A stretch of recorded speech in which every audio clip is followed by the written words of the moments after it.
sweep Texas A&M this weekend. Once again, they have been outstanding. They sit at the top of the standings right now at 18-2 in year one in the Southeastern Conference. Everybody's chasing Texas. Alongside Keith Kessinger, I'm Richard Cross. Thanks so much for being with us this afternoon. Really a good weekend of baseball, especially for this Ole Miss team who has made a bit of a move in the standings. There's no question. We looked at those standings. We said it Friday. There were so many teams with so much left to play for. And it hadn't changed. On Sunday, still so many teams with so much left to play for, including these two that we'll watch this afternoon. And so what is at stake on this Sunday afternoon? Well, Ole Miss trying to get a sweep against the Vanderbilt Commodores for the first time since 2004. It's been more than 2 decades since the Rebels have done that. Vanderbilt trying to avoid being swept for the second time this season. Arkansas got them earlier this year. So Ole Miss, on a day in which they are trying to do the sweeping, will turn to Mason Nichols, the senior from Jackson, Mississippi. Good size at 6'5", 220. 3-0 on the year with an ERA just below 4.5.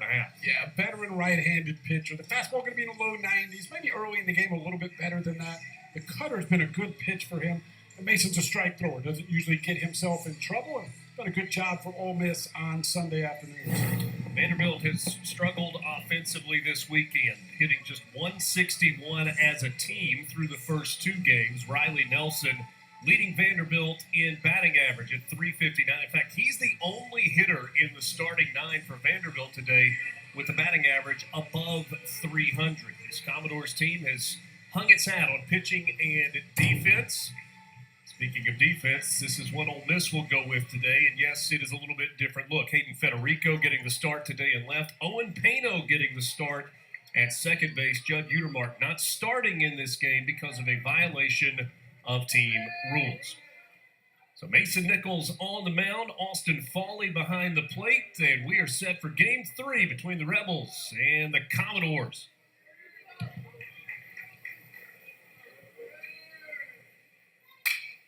First pitch is popped up left side of the infield. Luke Hill shading his eyes, now working back toward the mound. That's a tough sky right now. He's able to make the catch for the first out of the game. You could tell Luke Hill was struggling with this one from the very beginning. Holding your hand up trying to block the sun. He wasn't doing a great job blocking it with the hand, but fights his way back and makes the play. And no sunglasses. You put them on the back of the hat where they are most effective. You had eyes in the back of your head, I suppose. An out nonetheless as R.J. Austin comes to the plate. R.J. Austin responsible for the only run yesterday for the Vanderbilt Commodores, and it was fairly unconventional as he takes ball 1. Reached base on a single, stole second, stole third, stole home. Straight steal home. We're not talking about go when the guy the throw is to second base. We're just talking about beating the throw to the plate. And that was Vandy's run. So many times you see the pitcher-catcher, as you get a look at this, kind of panic in that situation. Didn't really happen other than the fact that Riley Maddox ended up on his rump. Austin Fawley, though, not able to hold on to the ball as he was applying the tag, kind of got kicked out of his glove. And boy, R.J. Austin and the wheels were on full display. Austin hits this ball into the air to left field. Hayden Federico squeezes it for the second out here at the top of the first. Federico has not played a lot of defense this year. When he's played, left field has been where we have seen him. Mostly been DHing. Freshman was a high school shortstop, great athlete, can really run. I was corrected on Friday night as well. I think I said that Federico was from Monroe, Louisiana. Somebody said it's West Monroe, Louisiana. So Hayden Federico, freshman from West Monroe, as Riley Nelson, the junior for Vanderbilt, steps in. .359 average for Riley Nelson, and he takes a fastball strike. Good velocity early for Mason Nichols, 95 on the inner black.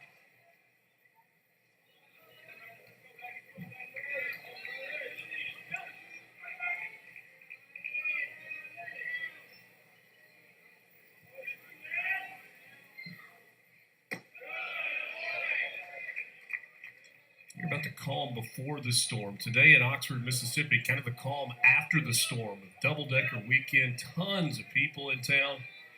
Big crowds for the first 2 games. Folks still making their way into the ballpark on a gorgeous Sunday afternoon. 1-1 to Nelson. He fouls it away. was a cloudy morning, a little bit of light rain early this morning, and as you said, beautiful sunny skies, very little wind. Temperature, I think, near 80. These are the days you just can't wait to have happen when it's early in the season and you're freezing to death out here in February. Ole Miss softball team hosting Tennessee this weekend. That series split so far.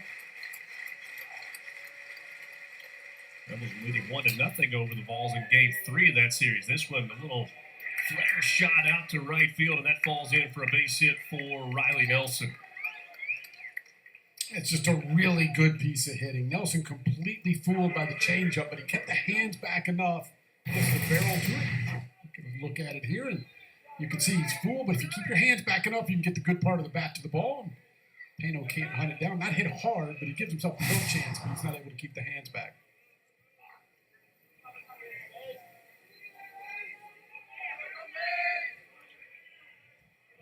Brody Johnston, third baseman, the freshman, fouls it back for strike one. Brody Johnston started Friday night, was on base a couple of times. Actually, 3 times reached base, had 1 hit in that ball game. Nelson for the weekend, 1 for 8 at the plate for the Commodores. Big strike on the outside corner. Count evens 1 ball and 1 strike. Did you take in some of the music and art and food of Double Decker this weekend, or did you steer clear of the traffic? I steered clear. The rest of my family did. So it was another outstanding Double Decker weekend in Oxford. 0-2 pitch. This one's lined the opposite way, foul. I was told crowds were very large. You were not lied to. Spent a little time on the square yesterday, kind of back and forth, trying to somewhat keep up with where kids were. And Grace Potter, the headliner last night, introduced by Lane Kiffin. She was outstanding. The 0-2 again. And again, it's fouled away by Johnston.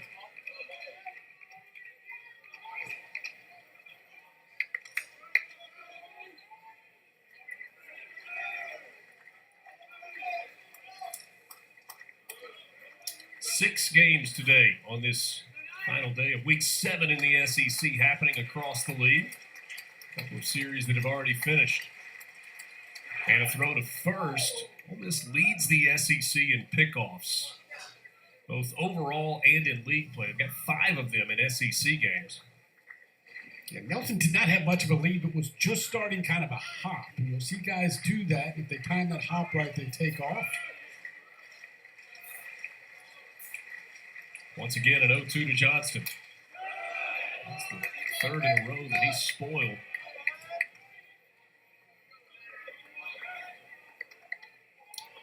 Minnesota struck out as a team 21 times this year. You see Hunter Elliott, left-hander, most pickoffs since 2002, the 14 total by the Ole Miss staff.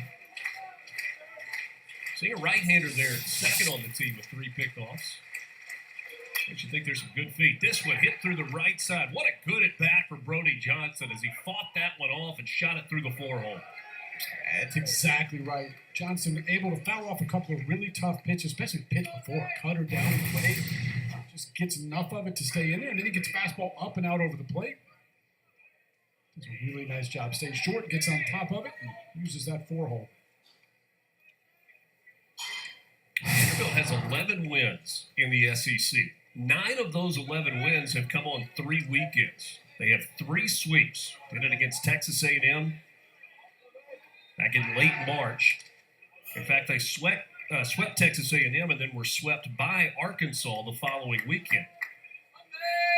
First weekend in April, Vanderbilt had a 3-game sweep at Florida. And then they also, last weekend, got a 3-game sweep of the Georgia Bulldogs. Trying to avoid a sweep here. You look back to the Oklahoma weekend 2 weeks ago. They were 1-2 that weekend. Got beat 9-4 in game 1. They were run ruled in the second game, and then they came back and did the run ruling in game 3, winning that one 13-2. Trying to have a good start here with a couple of two-out singles. Riley Nelson and Brody Johnston. Yeah, certainly one of the keys when you're trying to get through this 30-game gauntlet that's the SEC schedule is avoid the sweeps. And he was able to do that at Oklahoma. Certainly want to do that today if you're Vanderbilt. Get back on that bus, feel a lot better about it with the Sunday win here in Oxford.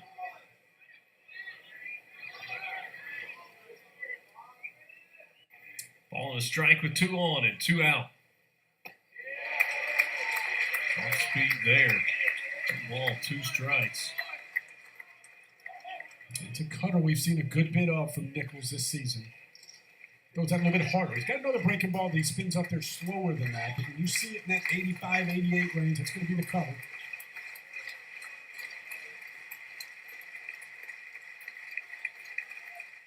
This one in the dirt. Count evens at 2 balls and 2 strikes. So how much of a difference is there in a cutter at 94, 95, which we saw on Friday night, versus a cutter that's at 85, 86? Well, I mean, clearly, the more velocity, the more margin for error that you have. I mean, so, the harder you throw something, typically the better. I mean, there's more to it with movement and all of that. Go over to first. And the 2 true breaking balls that Nichols thrown so far, both have bounced. That last pitch, volley, nice block. You're going to get more depth from him. The cutter's just going to have a little bit of side to side, more velocity. The slider's going to have a little more depth to it.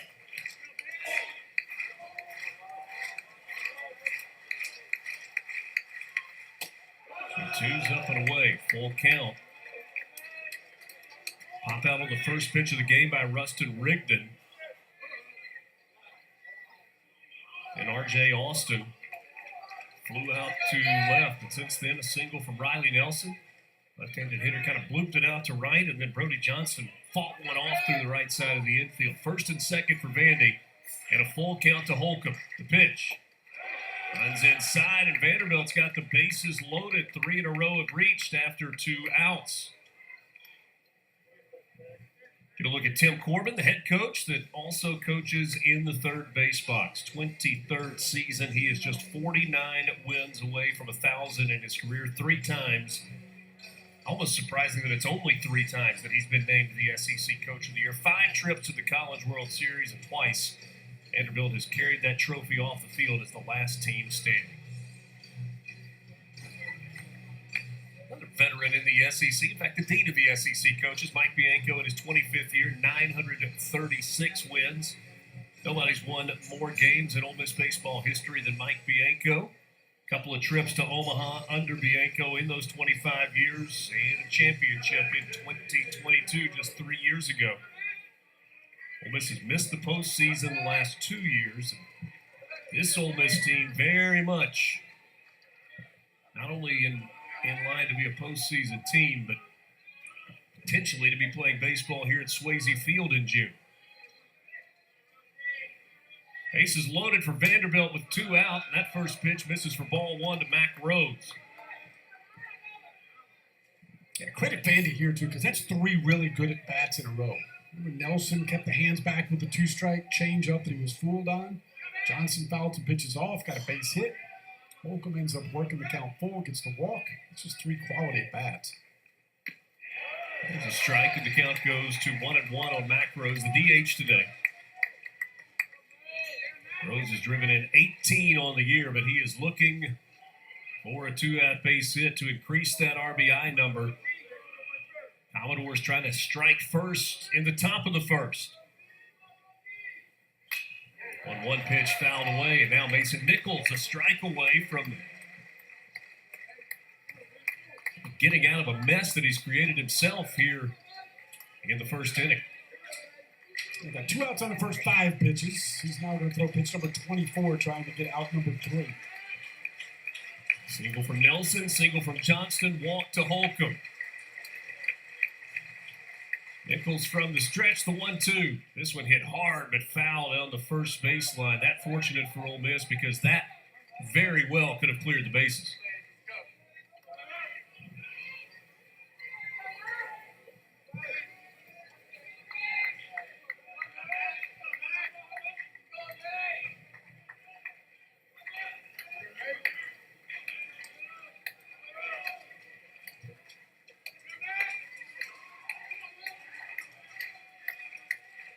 Another 1-2.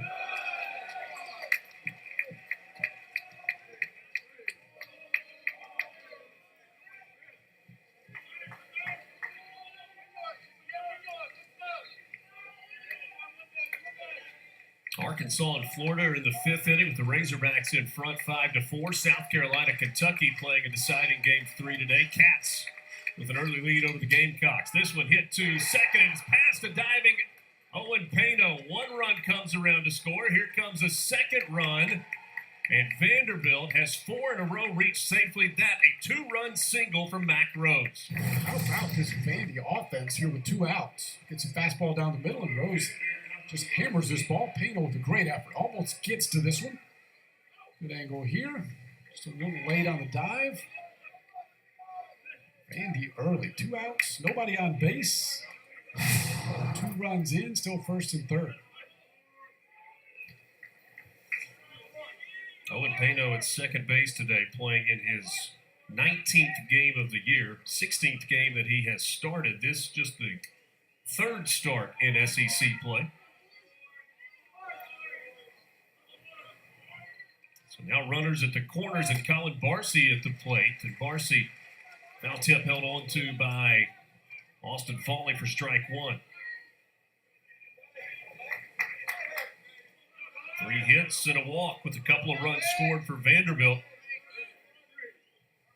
Top of the 1st inning to take an early 2-0 lead over the Rebels. That was after 2 outs.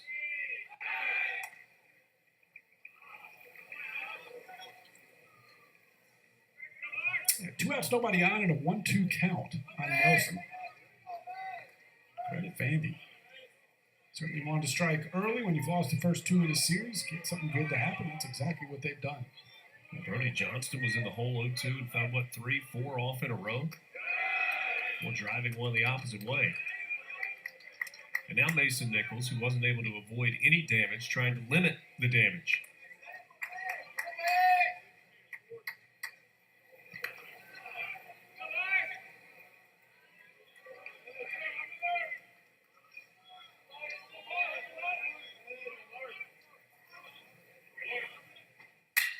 This ball hit on the ground, fielded by Pano. He'll step on the bag at second for the force to end the inning. A fielder's choice for Barcy. Vanderbilt strikes first. Doors up 2-0. Yeah, great presentation, Tim. Could you email me the part about Geico, making it easy to switch and save hundreds? Oh, yeah, sure.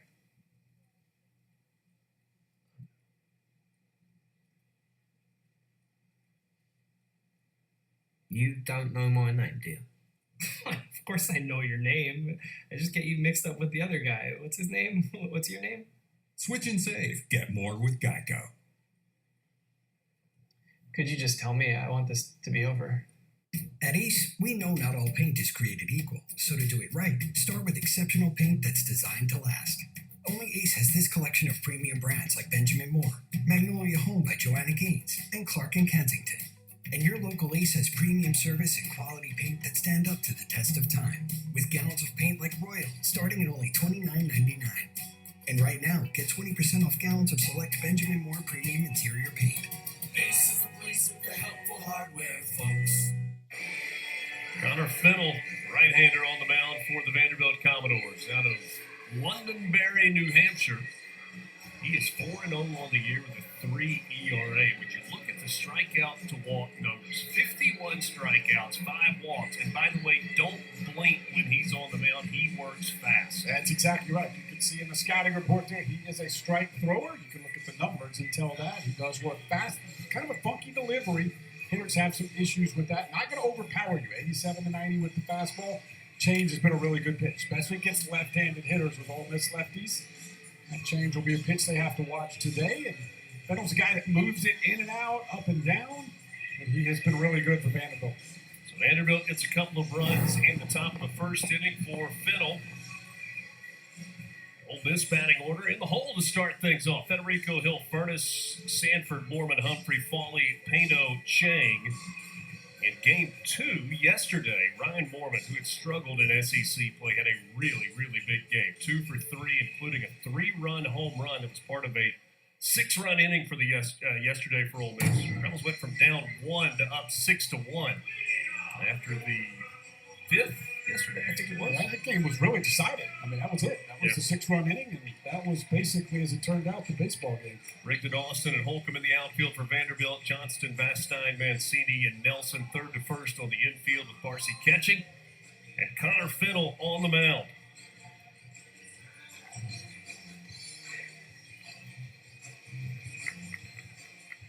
Well, Fennell is already ready to go. And here it comes to Hayden Federico. First pitch, fastball strike at 88 miles per hour.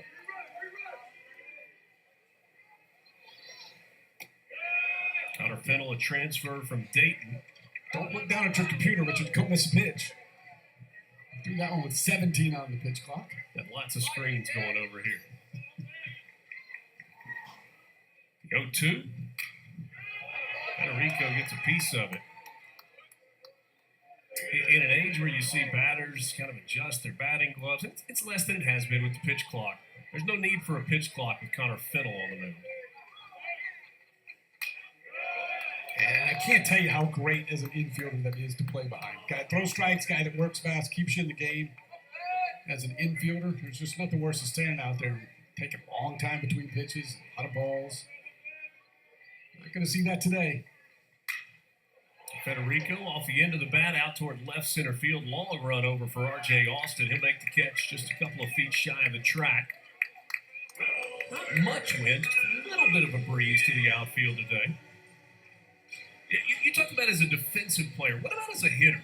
Is it uncomfortable to so quickly, or do you like it? No, I think most hitters like a guy that works quick. What you do have to kind of vary a little bit is he wants to work that fast. So sometimes you'll see hitters slow down just to try to create some issues with the pitcher. This one driven out to right. That's a one-hopper off the wall for Luke Hill. Luke Hill really got things going yesterday for Ole Miss in that 6-run inning that blew the game open. And maybe he gets things going for the Rebels here in the first. Fastball down and away, and Hill stays inside. And Hill's shown opposite field power this season. When you've seen the ball leave the ballpark, opposite field, this one does not leave the ballpark, but extra base hit for Luke Hill, and Ole Miss man in scoring position. He's kind of proven he can hit it anywhere. Think back to Friday night, Luke Hill with the home run off the batter's eye and straightaway center field. Hill's really interesting when you look at his numbers because he's obviously an aggressive hitter, likes to swing early in the count. He also leads the Ole Miss team in walks. Here's Will Furness, who's tied for 8th in the SEC in league games in walks. He has walked 15 times, and I think that's a credit to the maturation of Will Furness along the way. 10 of his 15 career home runs have come against SEC opponents. Swings through an off-speed pitch there. Yeah, he gets a changeup. It's going to be Fennell's best pitch. Those are close to half the time against left-handed hitters. Some folks from Vanderbilt told us fastball changeup early, and then a little bit later into the game, he'll go to that breaking ball a little bit more. And they doubled up on him. 0-2.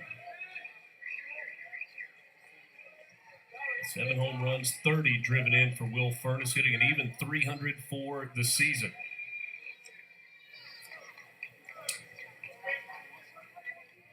.328 in SEC play for Will Furness. He gets enough of this to try to sneak it through. No, the second baseman, Mancini, gets over. That ball just didn't have a whole lot on it. Mancini able to get there and throw out Will Furness for the second out of the inning as Luke Hill goes to third. Certainly off the bat, that one looks like it was going to get up the middle, as you said, just right off the end of the bat. Mancini, nice range. Able to keep the ball in the infield to get Furness out at first. Mancini had to go a long way to get to that ball. So now Mitchell Sanford, who's tied for first in total bases in the SEC. And it was strike one. Sanford did not get in the box quickly enough. So there's that 20-second pitch clock, and the batter has to be in the box by 10 seconds on the clock. So he is automatically behind 0-1 and now 0-2. If I read the sign right, I do believe that is what Will Posey, the home plate umpire, signals. did just send to the Vanderbilt dugouts 0-2. Scoreboard hadn't caught up to it yet. Up and away for ball one. 1 ball, 2 strikes to Mitchell Sanford. He is second in the SEC in slugging percentage in league games, and 8 of his 12 home runs have come in league play. And he swings through the off-speed pitch there. It's a strikeout, and Ole Miss strands a runner. After an inning, it's Vanderbilt 2, Ole Miss nothing. Take a look at the pitch clock there.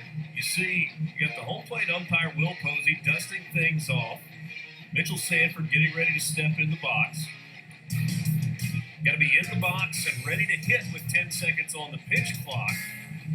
The batter called for a delay there, and that was a first pitch strike to Mitchell Sanford, who was, again, in the box with the 10 seconds, but you have to be ready to hit, or at least looking at the pitcher. Yeah, Mike Bianco, a long conversation between innings with Will Posey, the home plate umpire. And again, I think just the way that sequence played out with the home plate umpire cleaning home plate, just didn't feel like he took too long to get in. Obviously, the clock says he did.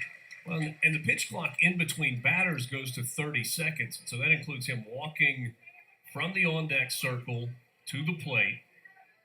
But to me, if the home plate umpire walks out kind of cleaning things off, it feels like that's where you might restart things. Jonathan Vastine leading off for Vanderbilt. So he was behind at 0-1 and then fouled one off, took a ball, and then goes down on a swing and a miss on a changeup. Yeah, and I suspect because Fennell wants to work so quickly that the home plate umpire, well aware of tactics that teams have used to try to slow him down, and immediately the first opportunity calls a strike.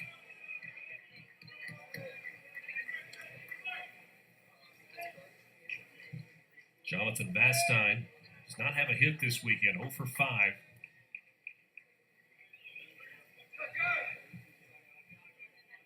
Vastine, the shortstop, hitting in the 8-hole.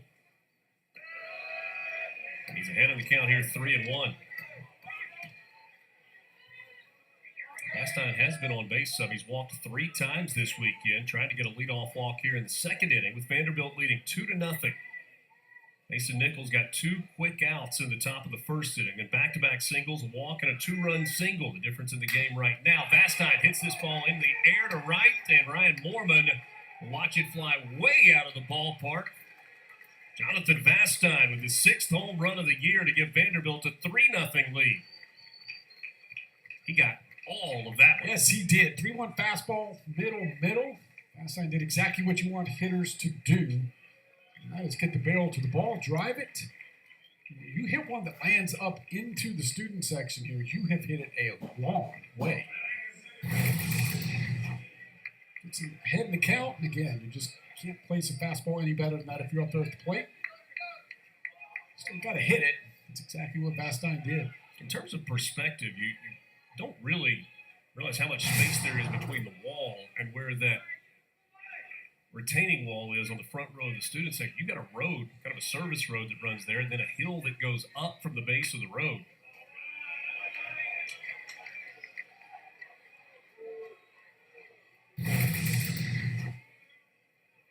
Now, Ole Miss fans sometimes throw it back into the field of play after a home run. Might want to hand that ball off next time. Let somebody else try to get it to the field. She gave it a shot.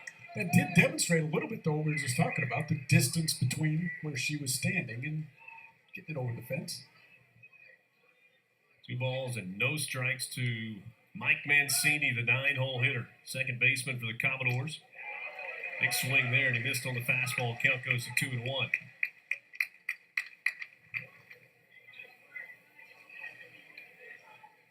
Kind of watching right field to see if somebody's going to retrieve that and then throw it back in the middle of the at-bat.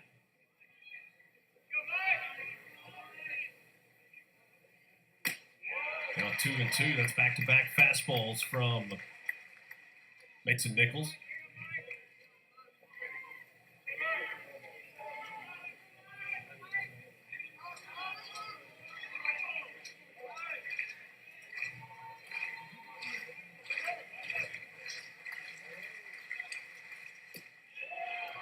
Just missed inside.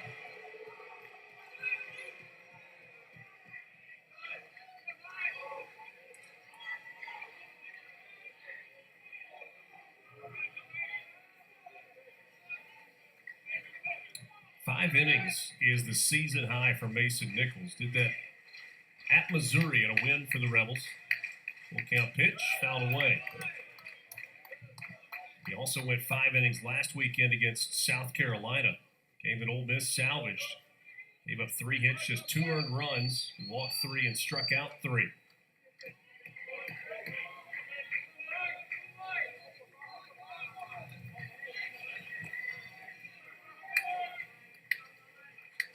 Nichols has topped out at 85 pitches this season. Did that at consecutive starts against Arkansas and Missouri. This is pitch number 41 in the second inning, and that's another walk. Vandy was consistently good at bats, laying off close pitches, fouling balls off, getting deep in the count, a couple of walks. And this was some activity in the bullpen. Walker hooks left-hander. He's throwing hard, like he's not just tossing. He's getting ready to get himself to be able to go into the game. Talk about the sweep that Vanderbilt received against Arkansas. So on the receiving end of the sweep, it's the only time that they've lost all 3 games in a weekend this year. Lost the first game 9-0. They lost 6-4 in extra innings, and then they lost 7-3. Against Oklahoma, they were down 2-0, but won that final game of the series 13-2 in 8 innings. In safely is Mancini.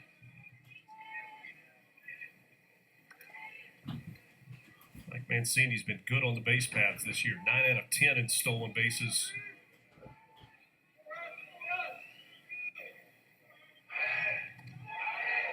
That close at first base.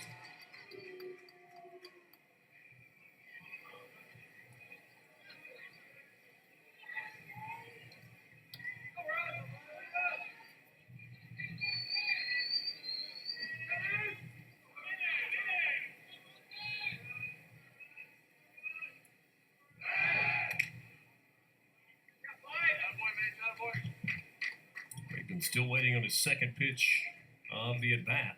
Mancini 9 for 10 stolen bases. You know Vandy wants to be aggressive today. They've got the lead early. He loves to put pressure on you on the bases.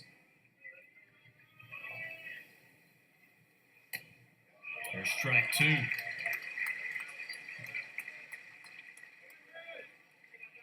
So Mason Nichols looking now for a put-away pitch against Rigdon. He's had 2 strike counts on a handful of Vanderbilt hitters first time through the order.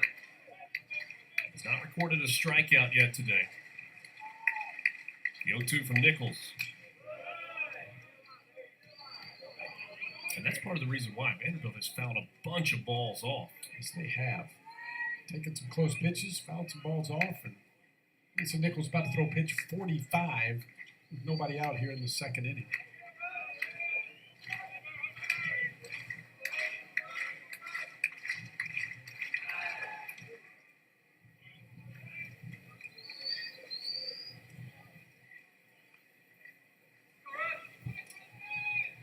Rigdon popped out to third baseman Luke Hill just beside the pitcher's mound his first time up.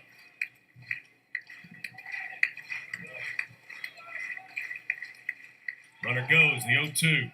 Throw to second from Falling, not in time. That's the 10th stolen base of the year and 11 tries this year for Mike Mancini. And now Vandy has a runner in scoring position with nobody out in the second, already leading 3-0. Yeah, really good jump by Mancini right here. No chance for fall. We see several steps. Ball gets to the plate. Throw not on line, but even a perfect throw right there. Mancini's going to have that bag stolen.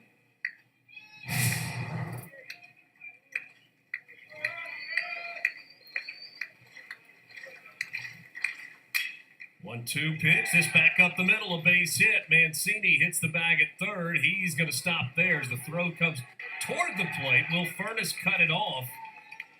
He had to come all the way across the infield, and Rigdon recognized that he had a chance to get to second, and he took the extra base. Another good piece of hitting. That's a changeup down and away. You've been able to keep the hands back. This throw's just offline, like you said. Nice job by Furness to be able to get to that ball, but just wasn't able to recognize quickly enough, or at least get his body around quickly enough to get Rigdon at second. And credit Vandy. They put so much pressure on the bases, and they just keep going.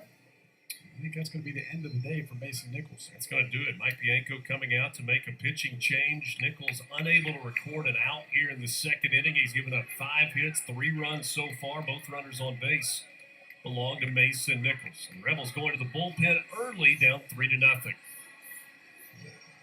At Ace, we know not all paint is created equal, so to do it right, start with exceptional paint that's designed to last. Only Ace has this collection of premium brands like Benjamin Moore, Magnolia Home by Joanna Gaines, and right now, Insurance, just give me a buddy one. ERA 4.24, 32 strikeouts, 9 walks in 23 1/3. It's a freshman arm Ole Miss has relied on a lot so far this season. Fastball not going to blow you away. Going to be 90-ish, mostly in the upper 80s. But he's got a good mix. Those are good changeups. Curveball's been kind of a swing and miss pitch for him. He's pitched late in games. He's pitched early in games. And certainly here, his job is to get some outs, try to keep Ole Miss in this baseball game. Rebels down 3-0. Vanderbilt, a couple of runners on base. Next Sunday afternoon, top 25 matchup in Nashville. It's number 18 Alabama and number 9 Vanderbilt from Hawkins Field. First pitch 4 o'clock Eastern, 3 o'clock local time. Game on the SEC Network and streaming on the ESPN app. Here's R.J. Austin batting for the second time today. He flew out to left his first time up. 2 in the first for Vanderbilt, 1 so far, thanks to a leadoff home run from Jonathan Vastine here in the second. Mason Nichols works an inning. 5 hits, 3 earned runs, 2 walks, no strikeouts. He threw 45 pitches in an inning plus today. Remember, he got the first 2 outs on 5 pitches in the top of the first.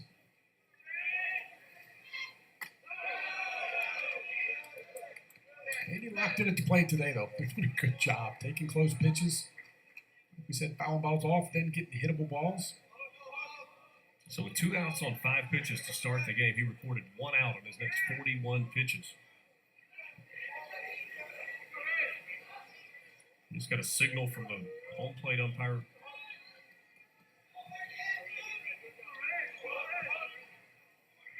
Let's see if that was another pitch clock violation. He said it was 1-1 still. I don't know what that was. Maybe a tie. 1 ball, 2 strikes.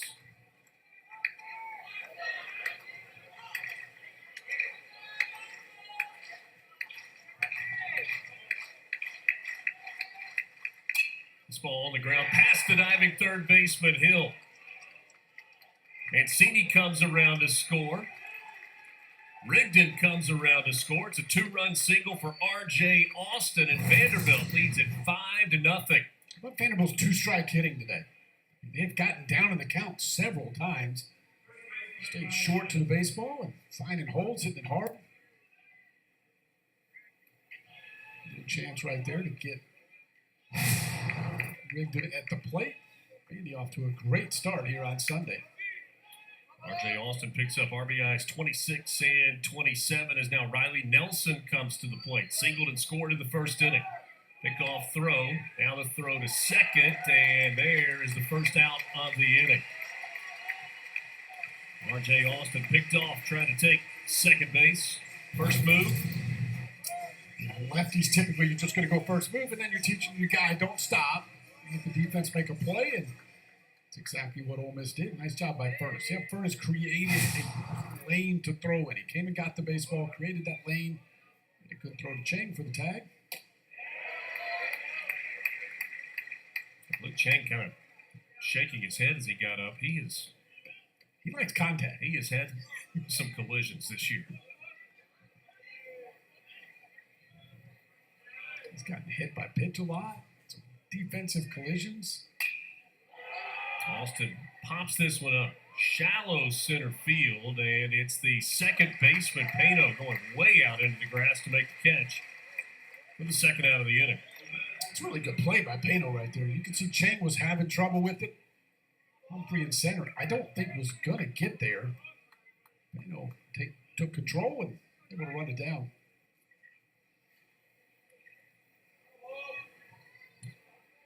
Referee coming in, checked up just a little bit. I think that's one of those deals where Pano really called that ball. They went and got it. Walker Hooks records a couple of outs with a pickoff and gets a pop out. All 5 runs in the game for Vanderbilt. Go on the tally for Mason Nichols. Closes the book on him.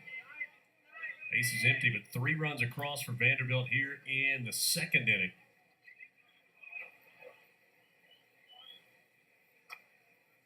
Hook stepped off, and then no indication of anything from the umpire until Austin Fawley requested a timeout.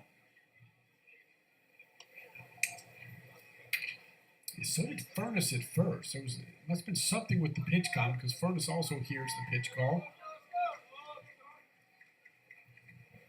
So Furness, he went with his hands up, I think actually before Fawley even went out to the mound. Brody Johnston gets up and away. He's ahead of the count, 2 balls and no strikes. Johnston had a really good at bat. Fell behind 0-2, fouled 3 pitches in a row off on the right side, and then he drove one through the right side. He's out in front of this one for strike 1 on a swing and a miss. Yeah, off speed on 2-0, pitching backwards. One of the things Hooks does so well. Keeps the hitters off balance.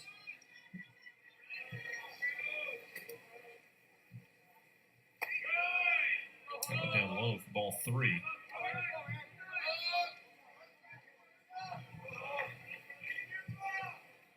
Eight to 3 on Friday night. Ole Miss got game 1. Yesterday they went 7-1. And the off speed again. The count now full on Brody Johnston.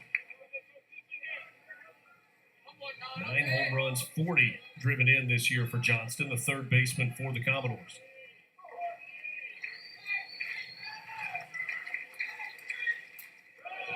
Piece that stay alive. I've said it a couple of times. You've said locked in, really competitive at bats so far for Vanderbilt, and 5 runs to show for it.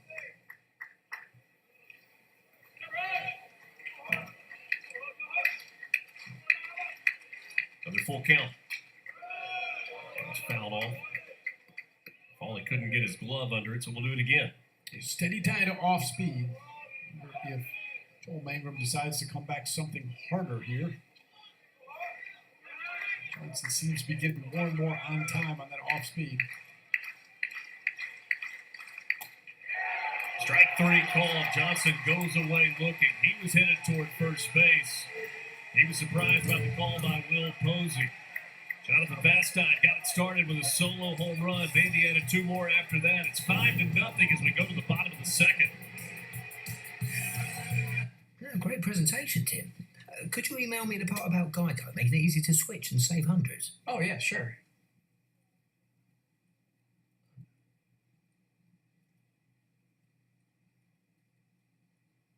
You don't know my name, do you? Of course I know your name. I just get you mixed up with the other guy. What's his name? What's your name? Switch and save. Get more with Geico. Could you just tell me? I want this to be over.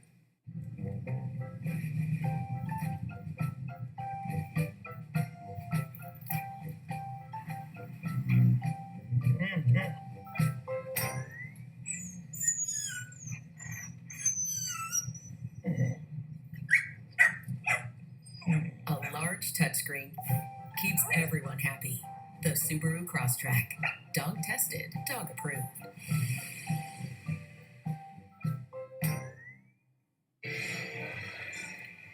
Former Ole Miss baseball player, current Ole Miss quarterback Austin Simmons. It's about as good as you're going to see for a pregame first pitch. The lefty was pretty good as a true freshman for Ole Miss. Ended up with elbow issue. Decided to focus solely on football. Expected to be the starter for the Ole Miss football team this fall. He warmed up like he was going to go out there and throw a pitch, and then he went out there and threw a strike. Radar gun wasn't on, but I'm going to bet about 80. Okay. Last year he was low 90s. Just an easy 80 Just there. an easy 80. I'm Mormon leading off for Ole Miss, and Mormon hits this ball to center field. R.J. Austin going back. He'll settle in the track, right at the edge of the track to make the catch. Norman hit that well, but not quite enough to drive it out of the yard. Couple of pitches and one out, and now Mike Bianco is hot about something. He's already had a conversation, and he just got thrown out of the game. So Mike Bianco is ejected in the bottom of the second inning, and now David Savage, the third base umpire and the crew chief, comes out and tries to get in front of Mike Bianco between him and Will Posey. Mike Clement, the third base coach.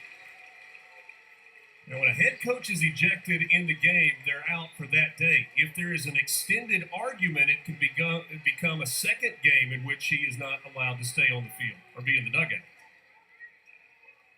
He is continuing to talk with David Savage, though, as Posey has retreated to the third base bag. Bianco did not go out there with the intention of getting tossed. You know, sometimes when a guy goes out, you can tell they're basically going to stay out there until they get thrown out. He was surprised as he was heading back to the dugout that he had been thrown out. That had to do with how fast Fennell was throwing the ball. I mean, you could see him pointing to his eyes, basically saying, my hitter's got to be able to get his head up. Felt like a little, you don't know what was, well, and now Fennell is called for ball one, and here comes Tim Corbin. Well, and that feels incredibly reactionary. It felt like a quick trigger on Mike Bianco being tossed out of the game. And then on the first pitch back in, the thing that we think Mike Bianco was arguing about, he gets the call. Yeah, I don't think there's any question that's what Mike Bianco was arguing. And yes, whatever he pointed again to his eyes, and I think it was a warning, not actually a ball, telling him he had to wait for the hitter to be ready. And of course, Tim Corbin's going to protect his player because Connor Fennell likes to work super fast, and he doesn't want to do anything that slows him down. Well, and you had both Tim Corbin and Scott Brown, the pitching coach, immediately popped out of the dugout. Yes. And then Scott Brown remembered that, no, I'm not supposed to do that, and Tim Corbin kind of took care of it from there. Will Posey, the home plate umpire. David Savage at third base is the crew chief. You got Clint Lawson at first and Eric Gaucher at second. And a crowd that is now engaged in this game, despite Ole Miss trailing 5-0. The pitch misses away for ball one to Isaac Humphrey. Yeah, there is an energy that was not here 2 pitches ago. Swing and a miss on an off speed. The count goes 1-1 to Humphrey, the senior from Livermore, Kentucky. Humphrey lost his necklace, chain, and asked for time to put it in his pocket. 1-1. It's 1-2 now. That changeup is so good. Uses it all the time against left-handed hitters, and you can see Ole Miss way out front. This one misses for a ball. It's a ball and 2 strikes to Isaac Humphrey.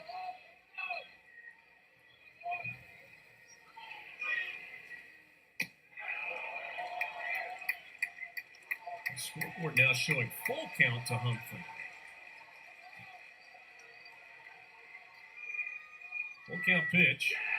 And it's a strikeout and an explosion from the Vanderbilt dugout. That's out number 2 in the second inning. It's another changeup. Starts it down, and you can see not only is the ball going down, it's also running away from the left-handed hitter. Austin Foley now, the Rebels catcher.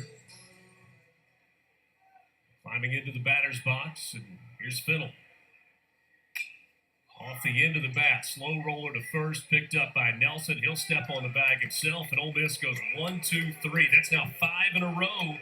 Retired by Connor Fennell. Commodores in front 2-0 or 5-0 in the second.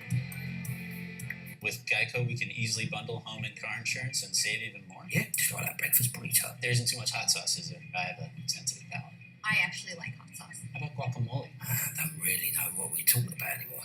Burritos. Sure. Get more with Geico. Consumer Reports ranks car brands on more than 50 road tests, reliability surveys, owner satisfaction surveys, and safety ratings from IIHS. And for 2025, Consumer Reports' most reliable automotive brand is Subaru. It's no surprise they also named Subaru Subaru the best overall automotive brand. Safe, reliable, trusted, loved. Subaru. Did you know our Jersey Mike's order came with a $25 Fanatics promo code? Insane deal. Awesome. Can we please turn it off while we're eating? Simon feels very attacked right now. Oh, he feels attacked. My Mike's members score Fanatics gear, like Simon, just by spending $25 in the app. Talked about this a little earlier. Went down 0-2 in league play. The results have been split this year for Vanderbilt. They were swept by Arkansas back on the 30th of March. April 13th, tried to salvage one against Oklahoma. They didn't even need 9 innings.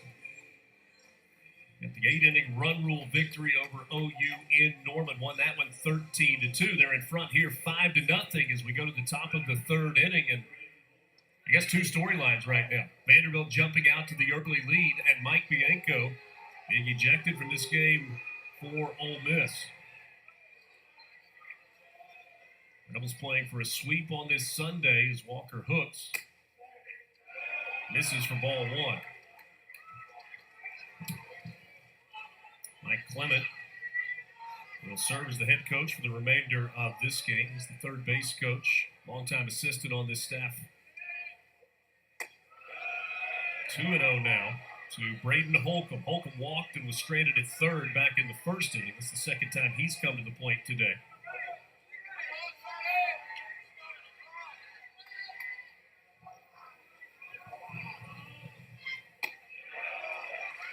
Two balls and a strike. Revisiting the Mike Bianco ejection, Keith, you said this at the time we saw it. Bianco did not realize that he had been ejected. He was walking back to the dugout, and someone from the dugout pointed to him, and he was like, "What do you?" He kind of pointed to himself, yeah, like me. as if to say, "Me." Yeah, that's exactly what happened. This ball hit hard and foul down the third baseline by Holcomb. The count evens at 2 balls and 2 strikes. He was hot coming out of the dugout, but I don't know, 9 times out of 10, 95 times out of 100, once a coach turns and goes back to the dugout, if he has not been ejected, he's not going to be ejected. Will Posey apparently heard something or thought something, and he pulled the trigger and tossed Mike Bianco out of the game. It seemed quick, that's for sure. It wasn't like Bianco stayed around on the field forever. You can see he's walking back to the dugout. It was whatever that last thing he said. You can see he points at himself, and then he's going to go get a little more after that. And David Savage trying to run interference. This ball hit to short on a line, and Chang able there to haul it in. It's Vandy, 2 strikes hitting you there. There it is again. That's off speed. Holcomb keeps the hands back. These balls hit hard. Fortunately for Ole Miss, right to Chang. So again, you watch this is after the ejection as he happened, and Mike Bianco is trying to get to Will Posey with David Savage playing a little defense. He's like man in the middle.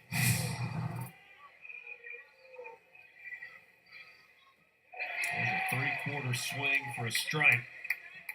Mac Rose had a 2-run single, really had the big hit in the first inning that drove in Nelson and Johnston, gave Vanderbilt an early 2-0 lead. He's the DH today, batting in the 6th hole. Picked up his 19th and 20th RBIs of the year. He takes a breaking ball there for a strike. Getting to 2 strikes hasn't been the issue for Ole Miss today. It's what's happened at 2 strikes. And these fouled off pitches. Stay back, hit some breaking balls. And this ball hits Mac Rose. Strike 3, I would think. I'm going to say that Mac Rose extended his arm. That ball hit him, and so it's strike 3, and he is out. And now Tim Corbin would like an explanation.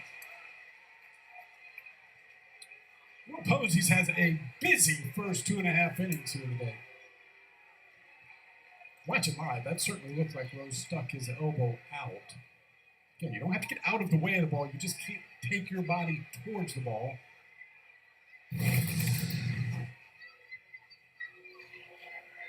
See him turn the shoulders and kind of extend the elbow down a little. Looks like they are asking for a review. The result is. That angle's a little hard to tell.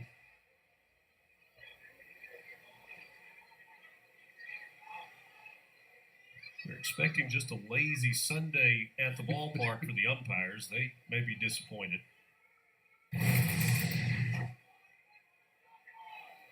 This is your locked in. Vanderbilt challenged a hit by pitch by the batter. And yes, after review, he did get hit by the pitch intentionally. The batter is out. That is Vanderbilt's first challenge. They have one remaining. That was pretty quick review there. Yeah, I think that center field camera was probably going to be our best look at it. And it certainly looked like he took the elbow towards the ball. See if we get another look at that center field angle. Here it is. Again, you can't take your arm. You can see, to me, it looks like he extends out towards the baseball. You're trying to hide it like you're turning, but if that elbow goes out any, they're going to call it, and that's exactly what happened. This ball up the middle. It's past both Nichols and Chang, or beg your pardon, both Hooks and Chang. And that is a 2-out base hit for Vanderbilt for Colin Barcy. Aggressive swing early in the count. Find a hole. Vanderbilt 7 base hits. 2 outs here in the third inning. This is a Vanderbilt offense that has certainly been held under control for Friday and Saturday night here in Oxford. 10 hits and 62 at-bats on the weekend coming into today's game. That pitch misses for ball 1 to Jonathan Vastine. His first at-bat started in the second inning, and he delivered a bomb to right field. Made it 3-0 at that point for Vanderbilt. They added 2 more runs in the second inning. Rebels trying to put a 0 on the board for the first time today. Keeping an eye on Barcy over at first base. Vastine got ahead to count 3-1. Just hit that fastball a ton. This one lifted out to right field. Mormon moving toward the line, dives and makes the catch. Big out there for the Rebels. The right fielder, full extension, hauls it in. This is some kind of play by Ryan Mormon. Great jump, got to go a long way, and then leave your feet at just the right time. Saves a run for the Rebels.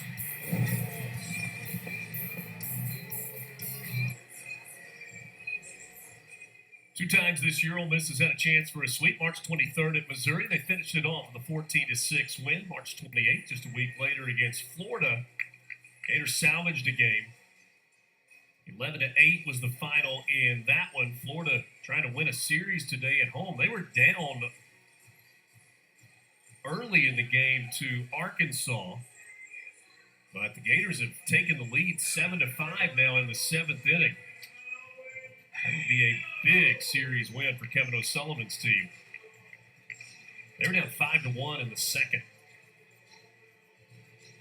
Florida lost here. That was back end of a doubleheader, right? They got that game, the Sunday game got moved up, or Saturday game, I think, because I think it was the back end of a doubleheader.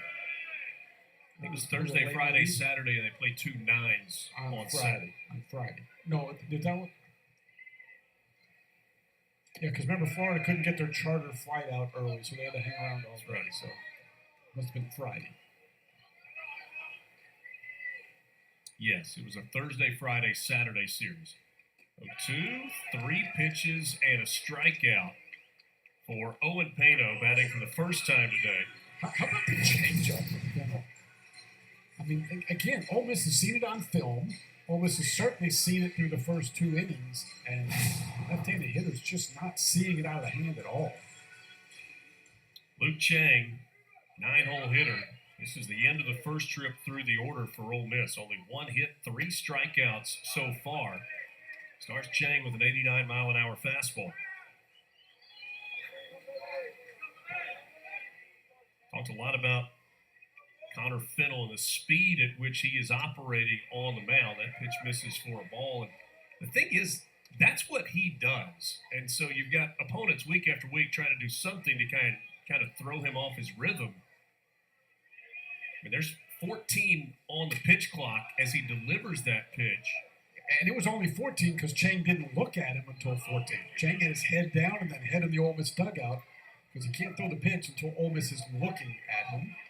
You can see Chang intentionally looking into the Ole Miss dugout and then out back to the pitcher. He'd be throwing at 18 if the Ole Miss hitter was looking.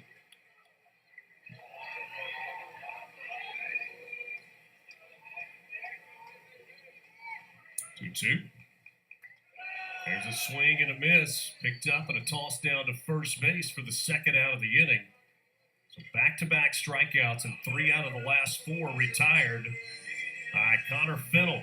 He is giving Vanderbilt and Tim Corbin everything they could want in the early stages of this game.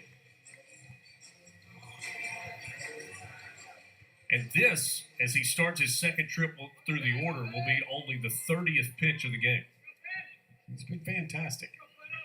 And again, he is not your prototypical SEC right-handed pitcher. I mean, we see it every week. We see the 95 to 98.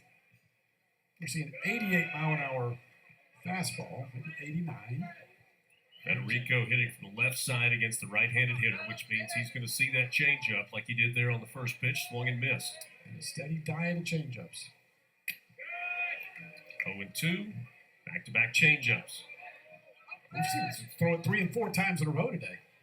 And when you can do that, you know your stuff's good. Because again, a hitter's seeing it and just still not able to adjust to it.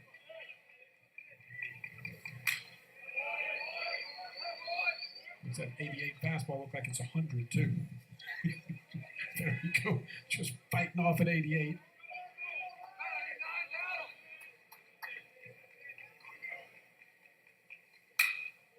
Federico hits this ball in the air to right. Holcomb going back, and he makes the catch in the edge of the warning track. And Ole Miss, 1, 2, 3. That's now 7, 8 in a row retired by Fennell.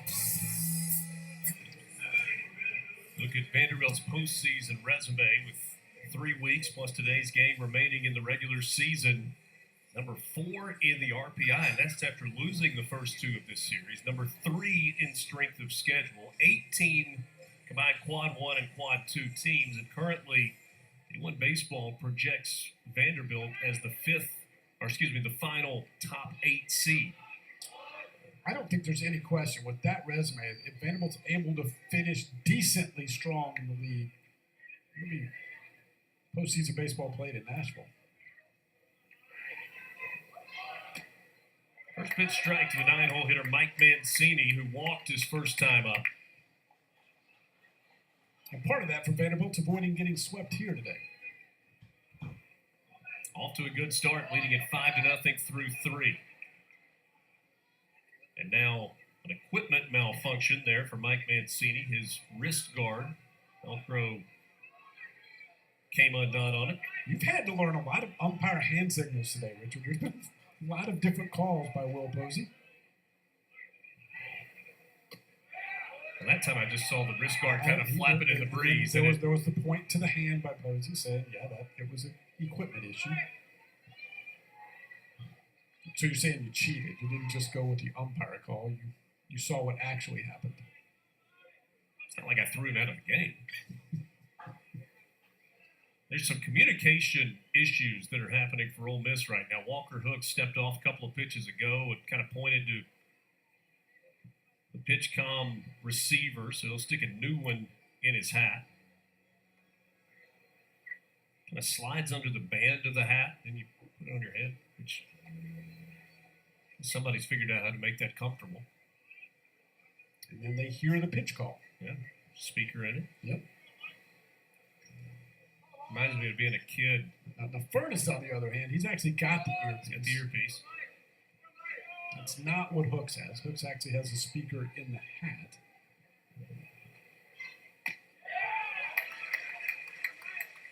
You had access probably to more hats than I did as a kid, but I remember as a kid, if you had a fitted hat that was a little too big, you might take a piece of paper and fold it over several times and then stick it in the band. This ball lifted the opposite way. Mike Mancini with another 2-strike base hit for Vanderbilt. It's a leadoff single for the 9-hole hitter in the 4th. Yeah, their approach today with 2 strikes is just fantastic. This is a good breaking ball right here. Mancini left on left. That is just not an easy pitch. He's able to keep the hands back and just pokes it to left field. Again, we've seen that consistently now two times through the order for Vanderbilt. 4 of the series that are being played today with final games will decide the weekend winner. And then you've got 2 series where teams are playing for a sweep. This is one of them. The other one in Austin, Texas, and they'll get started with that game about 20 minutes from now. Texas up 2-0 over A&M. And that highly anticipated matchup in the Lone Star State. Mancini was kind of taking his lead as that ball was thrown over to first. Arkansas and Florida, that one has gotten interesting in Gainesville. Florida was down 5-1. They now lead 7-5. Or you said it's now 8-5. It's 8-5, top of the eighth. This ball out into left field, and Federico comes on and makes the catch. First out of the inning.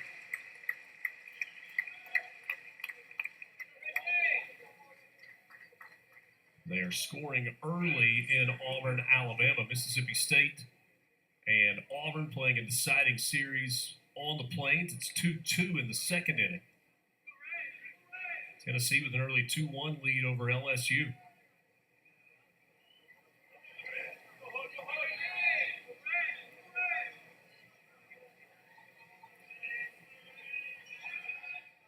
Had him leaning. There's a tag at him on the hip, says first base umpire Clint Lawson. That's a pickoff by Walker Hooks. The 6th by Ole Miss pitchers in SEC play this year, the 15th of the season. Yeah, and I don't think that Mancini was running right there. And if you're not running, you don't want to get picked off. Looks like that is correct. Tag down the hip before the hand reached the bag. It wasn't one of those first moves where you're getting picked off. That looked to me like he was getting into his secondary lead. Mancini was. Now R.J. Austin at the plate with the bases empty. Walker Hooks able to put a 0 on the board in the third inning after Vanderbilt scored 2 in the first, 3 in the second. He's trying to do that in consecutive innings and try and keep this deficit where it is. And Ole Miss offense is a good offense. We look at those statistical numbers all weekend long. The more zeros Ole Miss can put up, the more opportunities for that offense to come back and swing it. A fake out there by Will Posey. Popped up quickly and then did not call that a strike.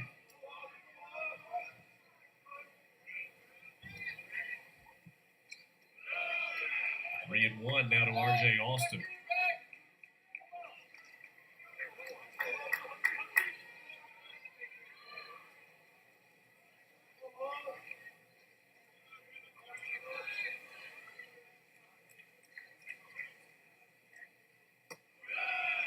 And R.J. Austin draws the walk. Another 2-out base runner for Vanderbilt, and the first walk from Hooks since coming into the game.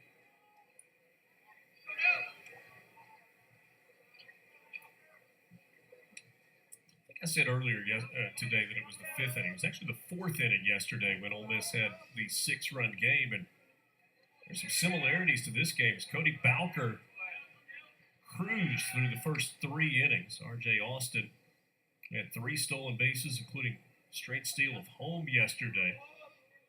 Obviously, a guy that runs a lot. Austin was on first when Hooks came in. Remember, and he picked him off. It goes as a caught stealing because Austin went to second base. He has seen the pickoff move. A couple of throws over.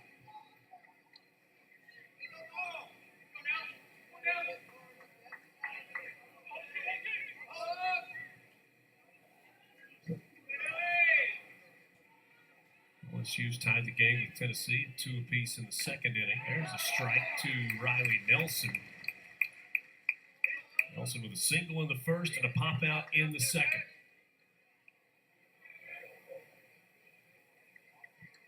Ole Miss shifting defensively against Nelson.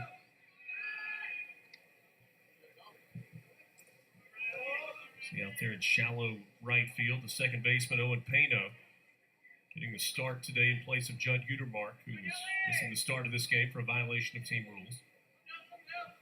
Chang on the right side of the second base back. Chang the shortstop for Ole Miss.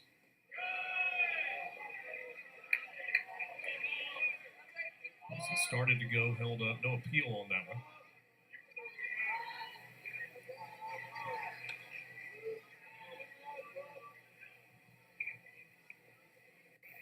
In SEC-only games, Vanderbilt is next to last in batting average, just 243. This one hit on the ground at first. Will Furness scoops it up, tags the bag. Go to the bottom of the fourth, Vandy in front, 5-0. Great presentation, Tim. Could you email me the part about Geico, making it easy to switch and save hundreds? Oh, yeah, sure.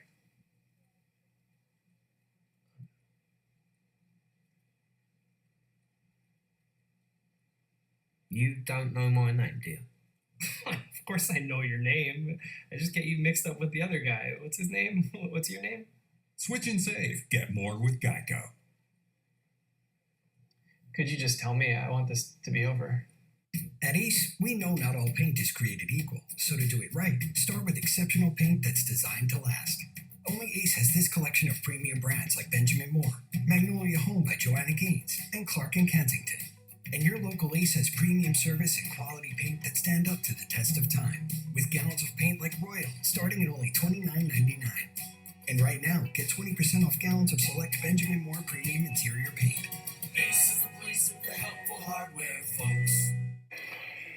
So Vanderbilt's tournament resume, here it is for Ole Miss. 12th best strength of schedule in the country. And thanks to the 2 wins over the Commodores this weekend, RPI has climbed to number 15. The latest D1 baseball projection has Ole Miss as a 2 seed. Obviously, there are a lot of results still to be tabulated. Ole Miss 13 combined quad 1 and quad 2 victories. There's only 1 bad loss on the resume, but 56 games, 1 or 2 bad losses usually does not hurt you much. You certainly don't want more than that, though. No, it's going to be really interesting because the first year with the 16-team SEC schedule, and everyone's SEC schedule is clearly not the same. Luke Hill tried to drop a bunt down the third base line. It was a good one, but rolled foul. He's able to keep that fair. He is easily standing at first base. And how are they going to view 16 or 17 conference wins based on who you played in the conference? There's going to be some pretty good resumes in the SEC that just aren't going to host. Ole Miss with a lot to play for the rest of the way, that is for sure. Top 5 in the RPI right now, all from the SEC. Texas 1, Georgia 2, Arkansas 3, Vanderbilt 4, Auburn 5. Runs inside for ball 1 to Luke Hill.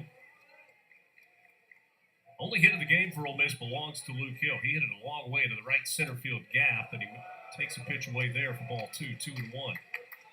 Look at the remaining schedule for Ole Miss. They have a series remaining against the number 5 RPI team in Auburn. Series remaining against Oklahoma, who's number 24 in the RPI, and then Mississippi State in Starkville. Bulldogs are in. Well, a walk for Luke Hill. That's 2 good at bats today for the Rebels' third baseman.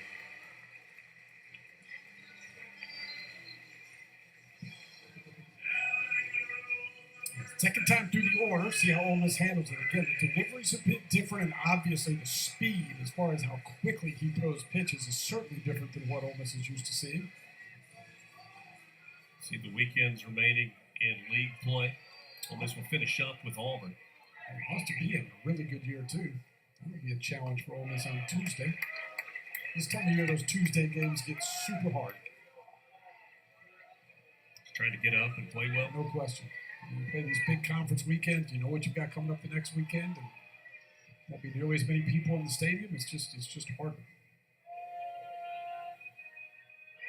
Runner goes. Luke Hill got a pretty good jump. The throw to second is not in time. Hill with the stolen base. That's his 9th in conference play. That's the most by any player in the SEC in league games. I really like the fact that Ole Miss thought they could run, and despite being down 5-0, which a lot of times it's just very difficult to steal when you're down that far. Just don't want to create an out on the bases. Stick with your plan. If you run, get the right guy on, you run. 2 balls and no strikes to Will Furness. 4 in a row have missed from Fennell. This ball hit on the ground, right side, backhanded by Nelson. He's going to take it himself. He'll beat Furness to the back for the first out of the inning as Luke Hill goes to third. Nice job by Nelson. Kind of a sliding backhand play. Smother the baseball. is finishing the RPI fault for the remaining league opponents. Mississippi State at 46. So as it stands right now, Ole Miss has 3 remaining series against top 50 RPI opponents, 2 of which are on the road. Which is just to say, if you win games, the RPI is going to be just fine for the Rebels. Mitchell Sanford fouls it off. Sanford's at bats where all the fireworks started last time. Remember, didn't get in the box as quickly as Will Posey, the home plate umpire, wanted him to. Got the strike called. Ended up striking out a couple pitches later. He's behind no balls and 2 strikes here. And that created Mike Bianco coming out of the dugout, hopefully getting tossed. Mitchell Sanford hitting .310 for the year, 34 driven in. Got an RBI opportunity here with a runner at third and just 1 out. And he swings and misses. It's held on to by Barcy. Sanford 0 for 2 with a couple of strikeouts, and now Fennell an opportunity to get out of the inning with no damage. Yeah, huge strikeout for Fennell. Goes with the change-up again. Starts down, ends up way down. Ball right there would have scored a run. Gets the strikeout. Now a chance to get out of the inning with no damage. 5th strikeout for Connor Fennell. This is way outside for ball 1 to Ryan Mormon, who had a big day yesterday. Huge 3-run home run. Had a couple of hits in the ball game.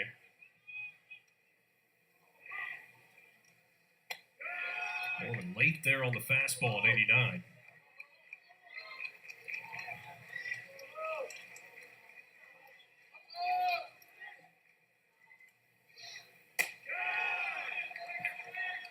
Sweeper. 1 and 2. A sweeper right there, 73. It's not the changeup. That's moving away from Mormon. 1-2 pitch. This one down, bounces in. Count evens at 2 balls and 2 strikes. Ryan Mormon trying to figure out a way to get Luke Hill home and knock the 0 off the scoreboard for Ole Miss.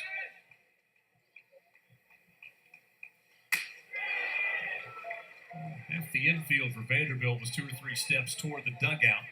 It's a fastball. Certainly Mormon had the impression, or it looked like a guy looking for off speed right there, fooled by the fastball and gets the call. Full count pitch. He gets a swing and a miss on a curveball there, and Ole Miss strands a runner at third. Still 5-0 through 4.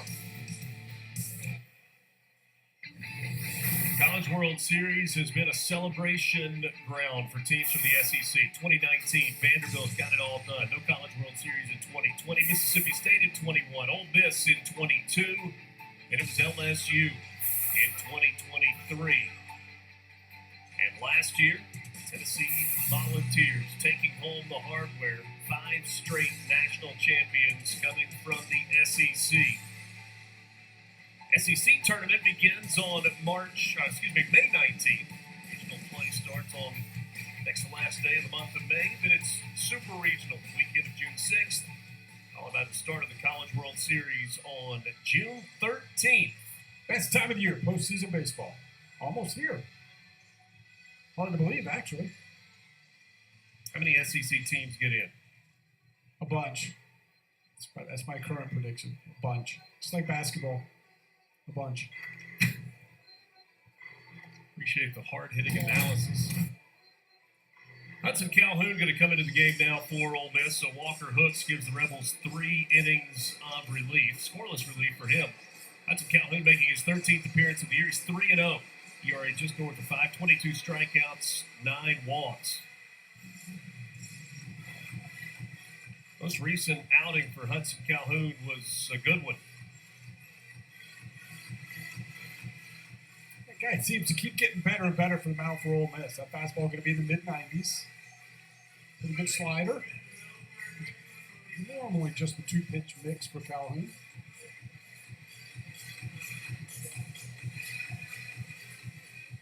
Nice job by Walker Hooks today. Did give up the 2 inherited runners when he came in.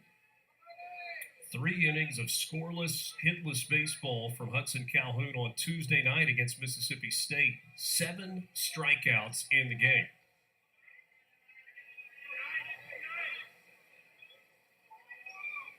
Second time to the mound this week for Hudson Calhoun, and he delivers high for ball 1 to Brody Johnston, leading off for Vanderbilt in the top of the 5th inning.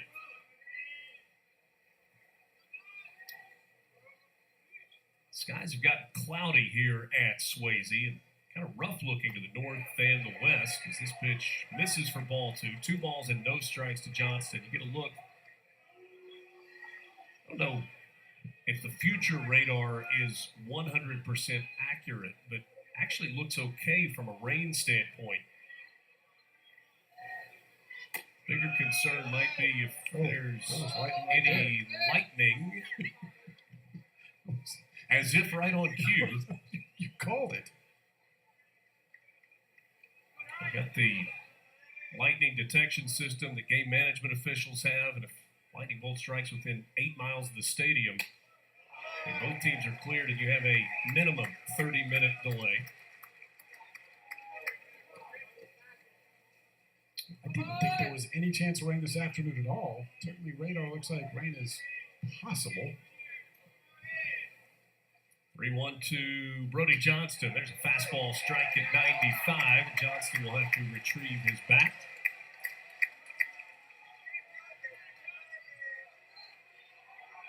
I don't know if Johnston genuinely believed that that pitch missed or he was trying to sell it to the home plate umpire. But he's now back in and ready to go.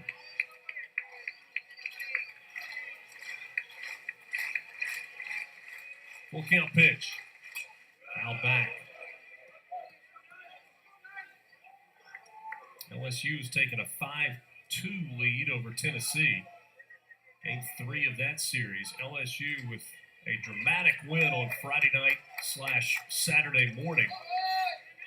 Jerry Jones hit a 452-foot home run to straightaway center field over the batter's eye. There's a swing and a miss and a big strikeout for Hudson Calhoun to get the leadoff man in the 5th. That's just much fastballs in a row. Here it comes. Past Johnston. Swings late. All down in the zone. Good start for Hudson Calhoun. So 7 strikeouts in 3 innings on Tuesday night against Mississippi State. The slider was really good in that ball game.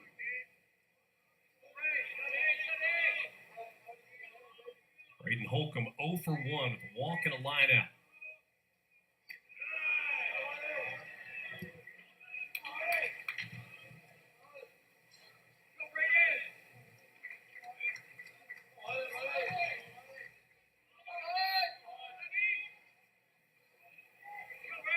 And blowing breezily out to center field right now. The 1-0. Just missed away. Some Foley tried to hold it, maybe bring it back in just a touch, just off the plate.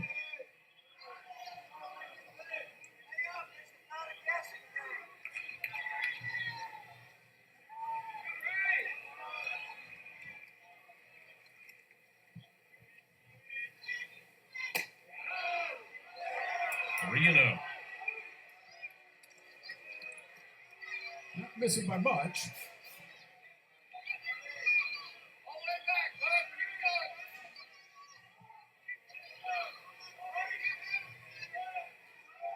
Fell behind.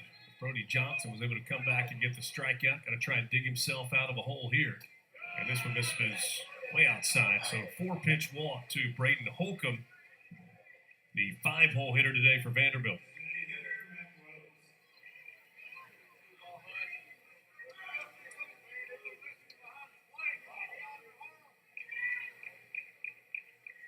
Holcomb not one of the Vandy guys to run. He does not have an attempt on the season, which is rare in this Vanderbilt lineup.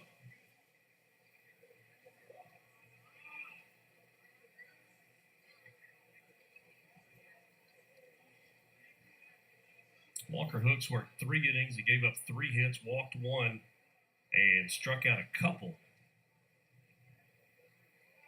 Will Posey going to go out and break up the meeting between Austin Foley and Hudson Calhoun.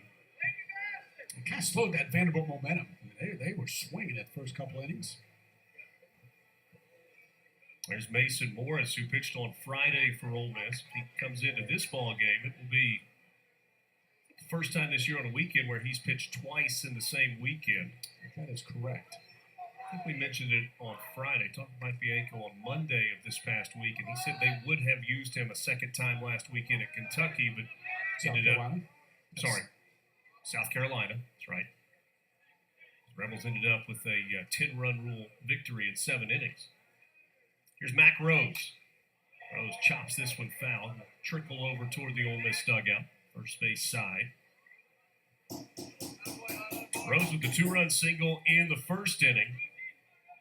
Struck out in the 3rd inning with just a touch of controversy there. Extended his elbow, was hit by a pitch. And it was called a strike.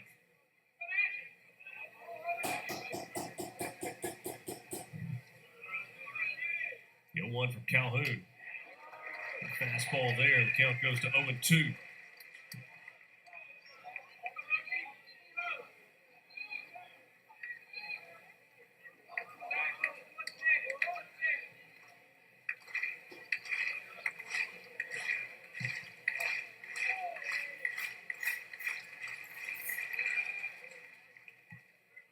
Everybody chasing Texas right now in the SEC. The Longhorns in year 1 in the conference have been outstanding. They are 18-2. They've currently won 8 games in a row. That is a quick math here. 90% conference winning percentage. The 0-2. Yeah, and actually, when you add the Ole Miss non-conference game in, they're 19-2 against SEC teams. Which, as we've been told, the committee looks at a game between 2 teams from the same conference as a conference game, whether it counts in the standings or not. That has been my understanding as well.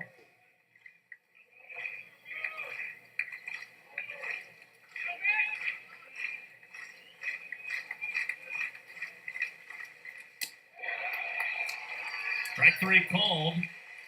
Will Posey didn't know what the count was. He signaled normal strike, and then when the hitter walked away from the plate, he decided to ring him up as well. And Mac Rose obviously guessed a breaking ball right there. That's a fastball right down the middle. It's called by Joel Mangrum. It's execution by Hudson Calhoun. 2 down in the inning. Runner at first for Colin Barcy. Barcy 1 for 2 with a fielder's choice and a single.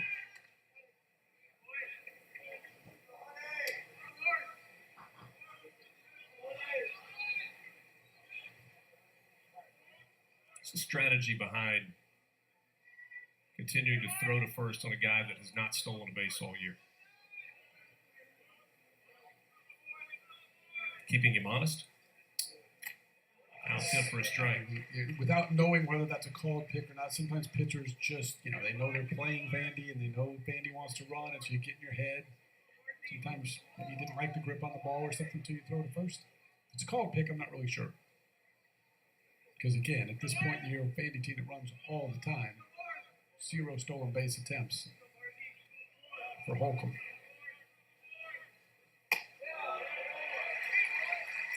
95-mile-an-hour fastball, 0-2 now to Barcy.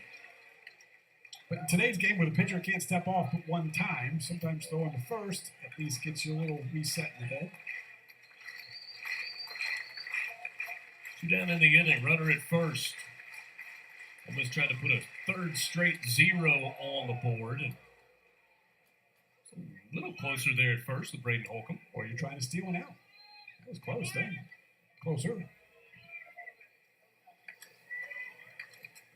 I would think Holcomb definitely not supposed to get picked off. My guess, Tim Corbin not really big on Holcomb. Got that run getting picked off. Now back. If not for a net, we had a chance at that one. No question that was coming in the booth. That was perfect.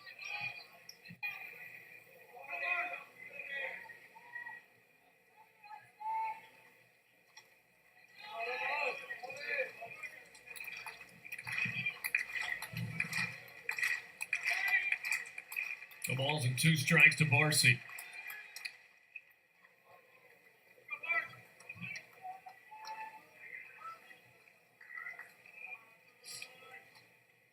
Runner with no stolen bases. I wonder if you feel like you can cheat a little bit more towards second because they don't think you're going to steal. Well, it's a pretty normal looking lead at first for Holcomb.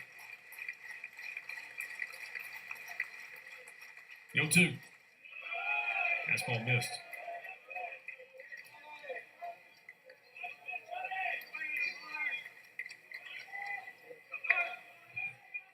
Five runs, 8 hits for Vanderbilt. No runs, just 1 hit today for Ole Miss. It was from Luke Hill back in the first inning. Rebels have only had 2 base runners in the game.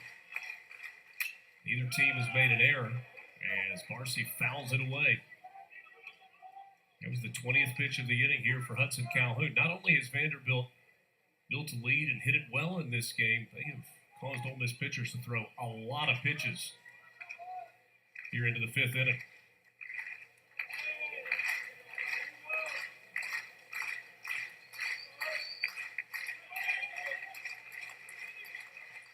Another 1-2 to Barcy. This one bounces in, count evens.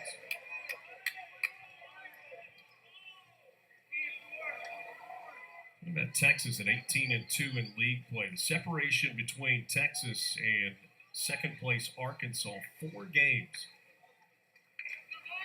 And that's with Arkansas trailing right now. That deficit could be larger. Arkansas down 9-5 in the top of the 9th right now. 2-2. And we will do it again. Good at bat here for Colin Barcy. And across the board today for Vandy, huh? The first 2 hitters of the game out on 5 pitches, and since then, it has been a struggle all day for Ole Miss to be able to get that 3rd strike. Great 2-strike approach today by Vandy. 9 of the 16 teams in the SEC have already gotten to the 30-win mark.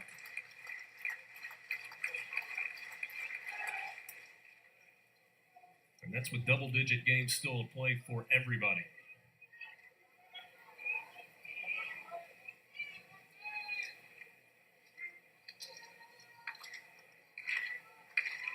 Two balls, 2 strikes, 2 outs with the runner on first. Vanderbilt leading it 5-0 in the top of the 5th. Hudson Calhoun has thrown to first half a dozen times in this at bat to Braden Holcomb over there.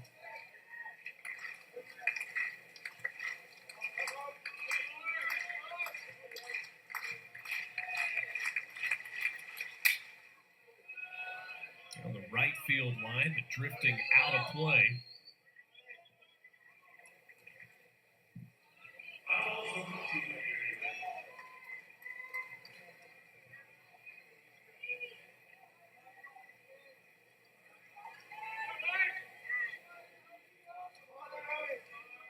I've lost count of the pitches in this at bat, but it's a bunch. Oh, there it is.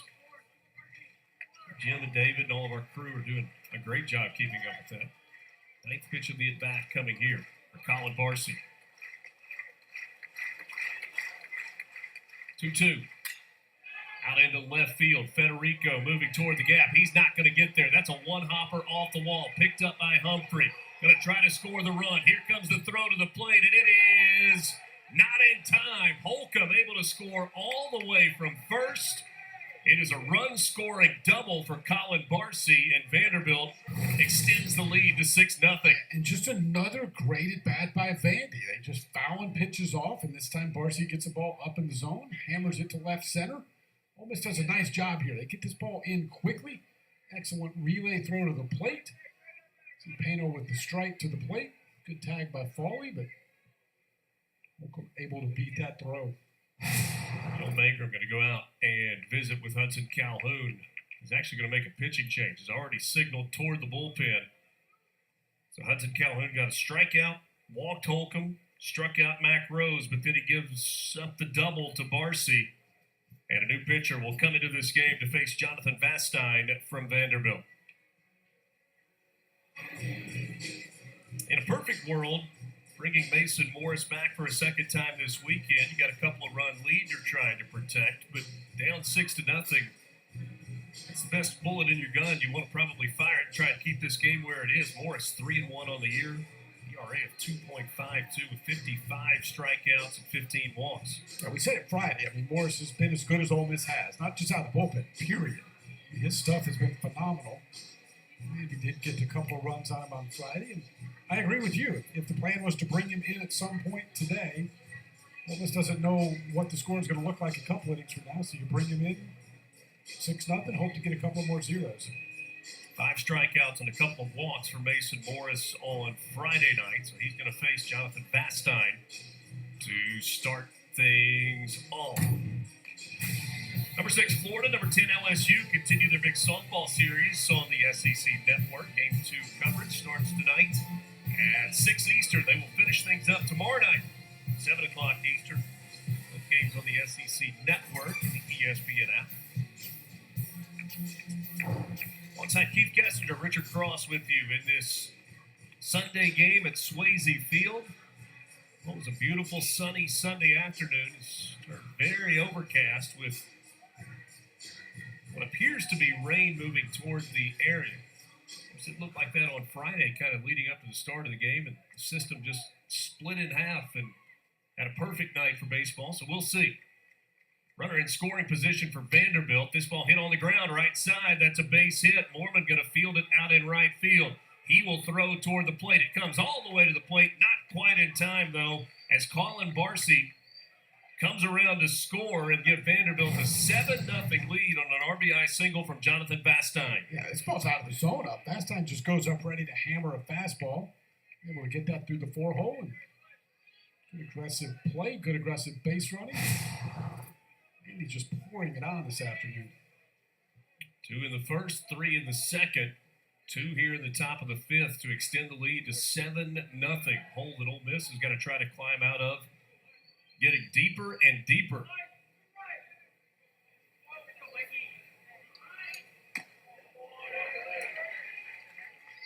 Which falls in for a strike to Mike Mancini in the 9-hole.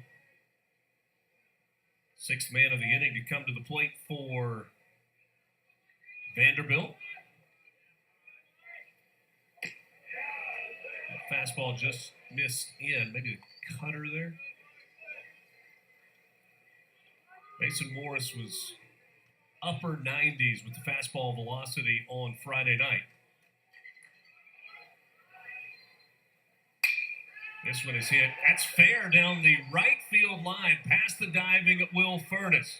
Mormon still has not been able to pick it up. Coming around to score from first is Jonathan Vastine. It is an RBI triple for Mike Mancini, and it's now 8-0. This is a 95-mile-an-hour fastball, and Mancini just turns on it, able to keep that ball fair. Vastine, a good runner at first, easily scores. Mancini gets to third. And ball just kind of dies out in the corner right there. Mormon can pick it up. 3 straight run-scoring hits for Vanderbilt after 2 outs and 3 batters. Strikeout, walk, strikeout to start the inning. That was with 4, 5, and 6. An RBI double from Barcy, RBI single from Vastine, and an RBI triple from Mancini.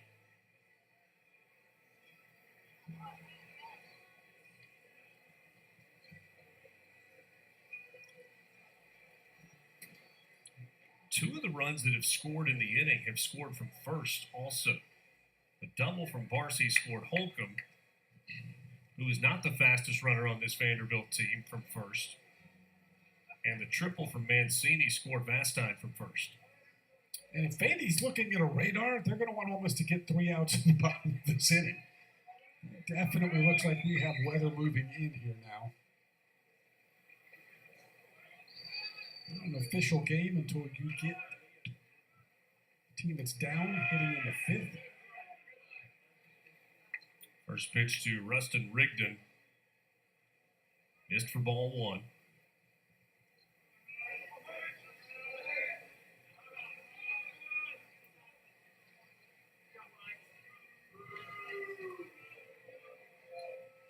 So we got a warning there from Mason Morris. And the deal is with 10 seconds on the pitch clock, the pitcher and the hitter are supposed to make eye contact. Is that right? Or at least the pitcher is supposed to be looking at the hitter. So that is ruled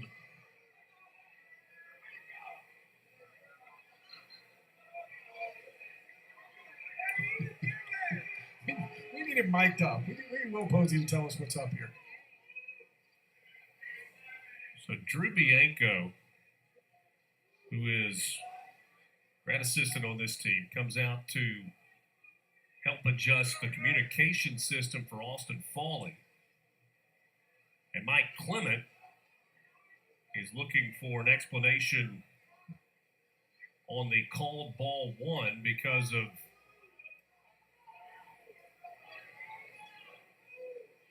the delay by the pitcher. And it's rare that the 20-second pitch clock is a factor. And we just haven't seen it matter all that much. And now another eye contact. There's 15 seconds on the pitch clock where it froze. I'm just going to be, I don't know understand what's going on. I really don't. I don't even know what the count is right now. It's 2 balls and no strikes, according to Will Posey.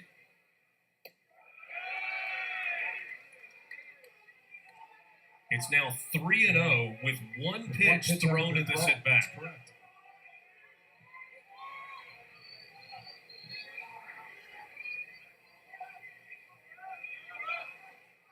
We'll give you a look at the rules on the pitch clock again.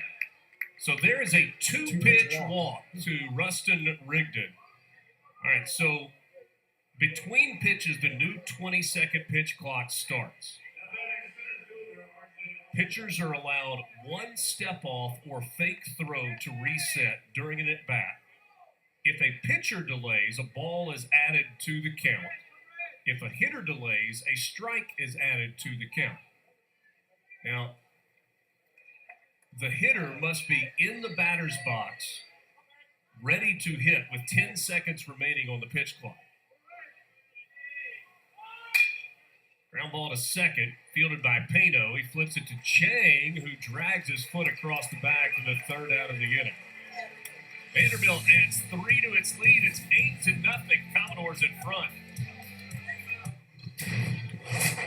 Vanderbilt leading at 8-0 over Ole Miss as we go to the bottom of the 5th inning. The Commodores jumped on the Rebels early with a couple of 2-out base hits and then a 2-run single from Mac Rose. They added a run in the 2nd inning.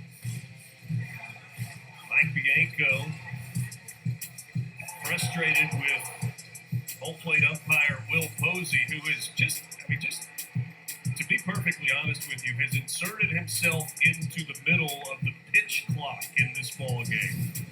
It's an issue because Vanderbilt's starting pitcher, Connor Fennell, works fast, and so teams know that, and it's a little bit more important. But you and I were talking about it during the break, Keith. Pitch clock's been in place since 2020. There's been basically no issue. I've never seen this happen 1 or 2 times in a game. We've had 5 or 6 or 7 times. Including 2 balls that were called before a pitch was thrown in the last half inning to Vanderbilt. Lost in all of that, though, is just how good Connor Fennell has been so far today. He's been the story. There is no question. This ball lifted out into left center field by Isaac Humphrey. A base hit, and the first for Ole Miss since the 1st inning. Just the 3rd base runner of the game. The Rebels getting off to a good start in the bottom of the 5th. Definitely the best swing on a changeup today. I was up just a little bit. Hopefully haven't seen it his first at bat. Able to keep the hands back and drive that one to left center. That was the 53rd pitch of the game by Connor Fennell, working here in the 5th inning. Here's Austin Fawley, and he takes away for ball 1. Starting Fawley with the loopy curveball there. Austin Fawley grounded out his first time up. Swings and misses on a fastball there. And the count evens at 1-1.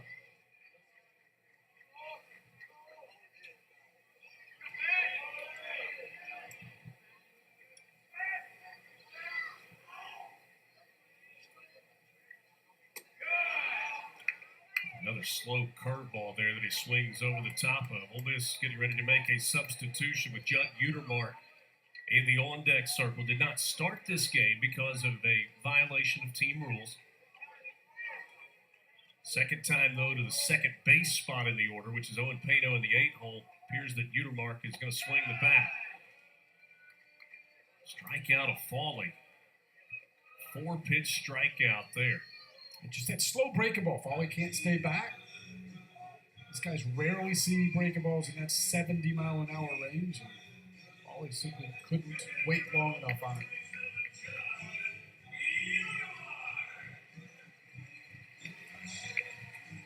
So Judd Utermark will stay in the game and go to second base in place of Owen Pano. Disciplinary action had him not in the starting lineup today. First pitch he sees, he hits about 400 feet, but he was out in front of it, and it was a foul ball.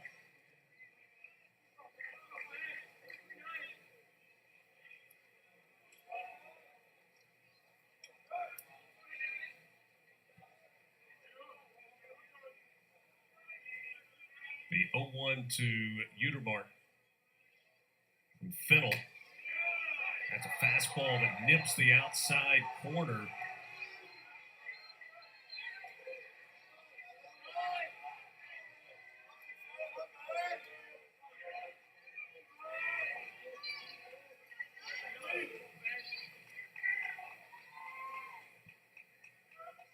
The 0-2 to Utermark. Gets him on the slow curveball there. A 3-pitch strikeout of Judd Utermark. Foul ball. Taking and swinging. Kind of Fennell is just pitching. We see so many guys out there that just throw it so hard, and a lot of times the pitching part of it goes away. Fennell is just absolutely painting, changing speeds, and the only fastball he threw that at was 86 miles an hour. And now, what are we doing? Like, what are we doing? SEC baseball gets played 3 days a weekend in 8 different sites, and I haven't seen this happen the entire season in any ballpark. It's a 1-0 count. Now it's 1-1. I mean, people complain about umpires sometimes, and probably too much so. It's a hard job. But you don't understand why an umpire sometimes inserts himself in the middle of the game.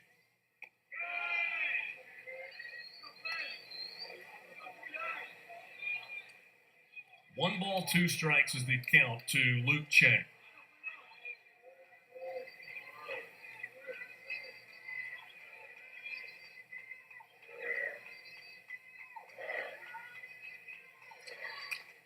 Got a piece of it to stay alive.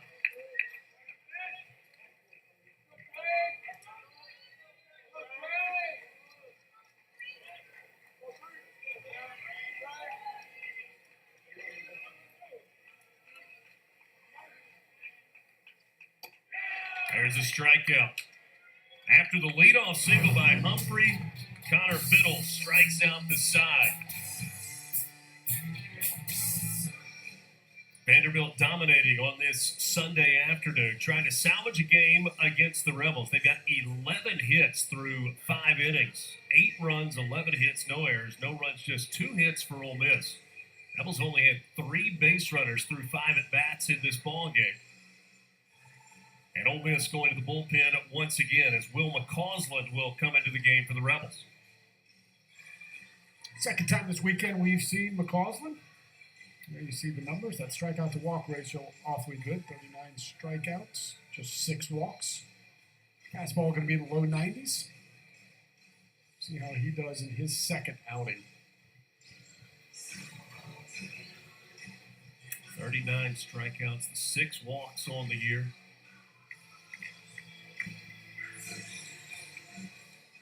Overcast skies. What began about 2 hours ago was blue skies and sunshine. Turned into overcast. Rain getting a little closer to the ballpark. We have now played an official game. So we go to the 6th inning.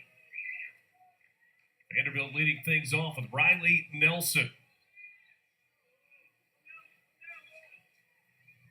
And if you're curious, there is not a stirring in the Vanderbilt bullpen.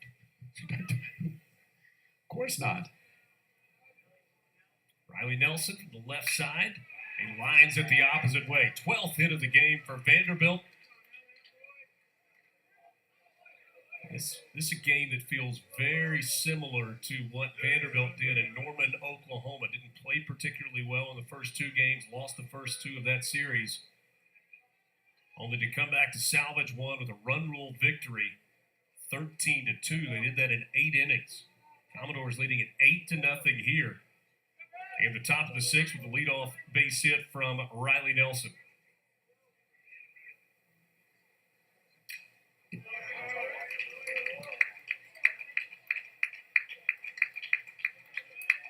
That was the second hit of the game for Riley Nelson. Is Brody Johnston 1 for 3 today. Single back in the first inning, scored a run on the base hit from Mac Rose.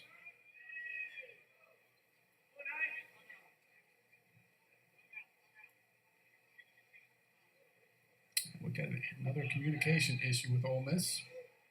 They're resetting the pitch clock, and the home plate umpire, Will Posey, is pointing to his ear to signal a communication issue.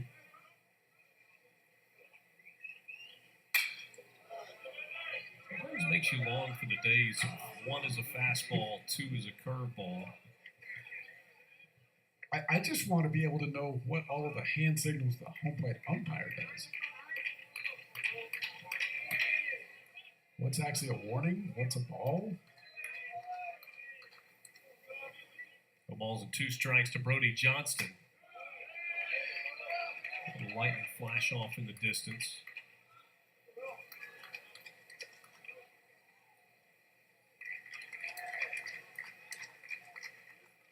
Vanderbilt with an 8-0 lead, a runner on first, and nobody out in the top of the sixth.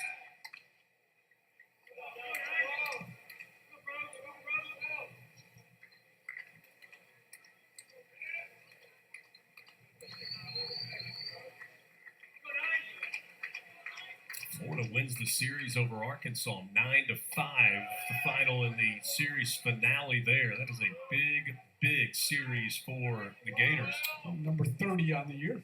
There's another 30-win team for Florida. So that's 10. 30-16 are the Gators.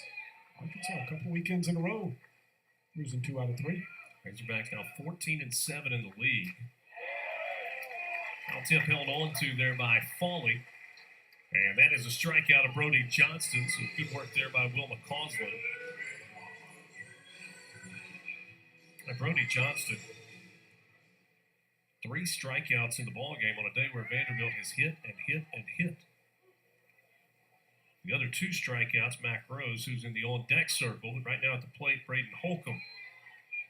Holcomb does not have a hit, 0 for 1, a couple of walks, runs scored, and a line out.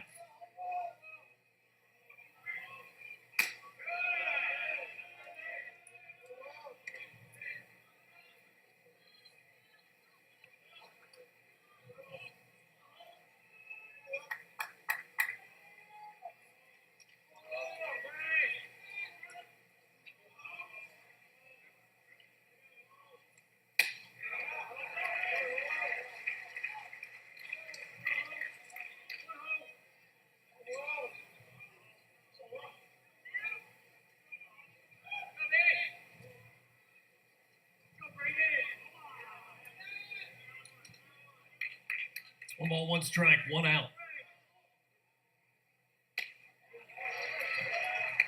Holcomb wait on the fastball there, behind the count of ball and 2 strikes.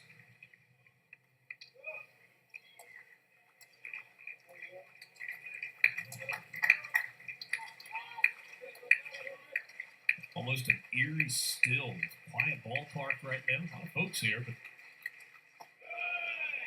that goes to 2-2.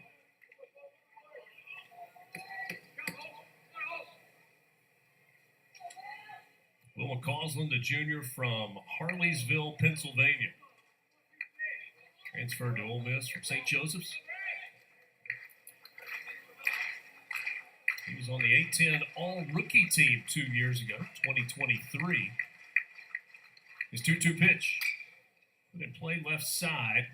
Chang has to wait on the hop to come down, and his throw pulls Furness at first base. That's going to be a throwing error on Chang, and Vanderbilt will have first and second now with 1 out. Chang, who played phenomenally well at shortstop yesterday, overruns this one a little bit. So instead of having momentum going back towards first when he caught it, he's kind of backing away, and that makes that throw tough. Just tries to swipe tag and does miss, and that will go over. First error of the game by either team. And now Mac Rose. And the big hit in the first inning that drove in a couple of runs. That was after the first pitch here and fouls it away on the left field side.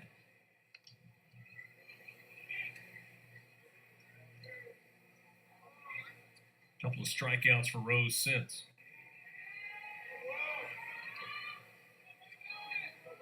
Over the course of 2 years, Will McCausland started 29 games. There were 155 innings over his 2 seasons with a 9-7 record as a pitcher. It's ahead of Mac Rose, no balls and 2 strikes. It kind of fit in with the way Ole Miss tried to approach the portal this year, I think, with a lot of veteran guys who played a lot or pitched a lot. Certainly has worked out well for Ole Miss. His 2-year strikeout to walk ratio is 4-1. The 0-2. One missed, 1 ball and 2 strikes. I think that pitch was exactly where Austin Foley wanted it based on his reaction, even though it wasn't a strike.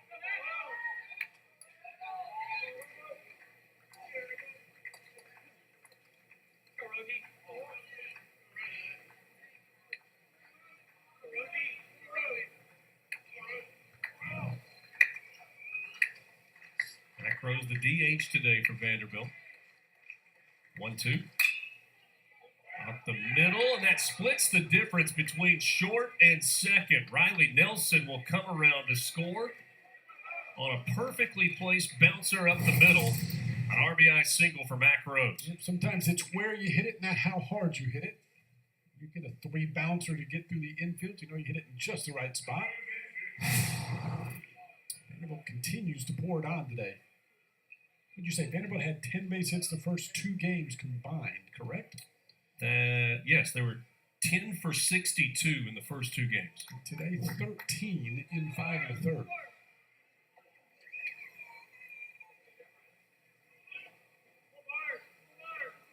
One out, first and second. Colin Barcy at the plate, and Barcy takes strike 1.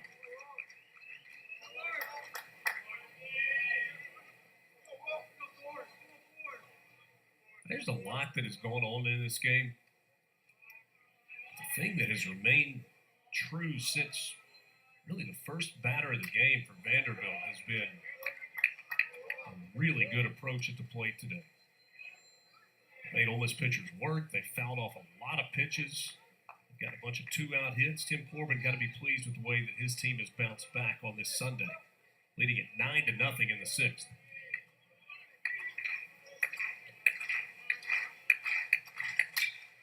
And there's another base hit. That's going to score another run. Braden Holcomb hits the bag at third. He's going to come around to score. Throw goes to third. It was cut off by Chang.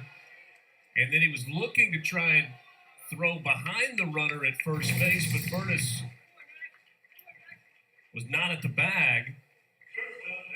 10-0 Vanderbilt. Yeah, starts with a really good swing. There's no question about that. That ball's up and just drives it to right center field. Barcy does. And if this throw goes through, he's out at third base. That's going to be an out. Chang cuts it. You can see Luke Hill bouncing over there at third. He knows if that comes through, that was going to be out number 2. Kind of been that day for Ole Miss and that day for Vanderbilt. Obviously, on a play coming to the plate, you got the catcher directing traffic and yelling cut or through, or not yelling anything. Same play, same on a throw coming to a base? Yeah, certainly the third base. Again, every team does that a little bit differently. I don't know how Ole Miss handles that, but certainly whether it's to say nothing or to say let it go or whatever it is that they do, that would be Luke Hill, the third baseman, would be making that decision. And sometimes as a shortstop, you think, because I'm sure he saw Barcy making the big turn at first, he thinks if I cut it, I can get him. So you make your own decision, and it just turned out not to be the right one. Jonathan Bastine, big day for him. He's got 2 runs scored. He's driven in a pair, including a home run. 6th of the year. That came back in the second inning, led the second inning off for Vanderbilt. 4 innings now today in which Vanderbilt has scored multiple runs. 2 in the first, 3 in the second, 3 in the fifth, 2 here in the sixth. That adds up to a 10-0 lead for the Commodores with runners at the corners. Still just 1 out in the top of the 6th inning. Fastine hits this one into the air, out into center field. Humphrey retreating onto the track, makes the catch. Runner at third, Mac Rose will tag and come home to score easily. Barcy was all the way to second, and so he has to go back. And they're 2 out in the inning. Fastine, he's had a heck of a day today at the plate. He just misses his second home run of the day. And now the 9-hole hitter, Mike Mancini, will bat for Vanderbilt. 11-0, Commodores in front. And Ole Miss is getting to the point where they're going to have to score a couple of runs just to extend the ball game with the 10-run rule in effect in conference games. In SEC games, it's automatically in effect. In non-conference games, where you're seeing it more and more, the coaches have to agree to that pregame.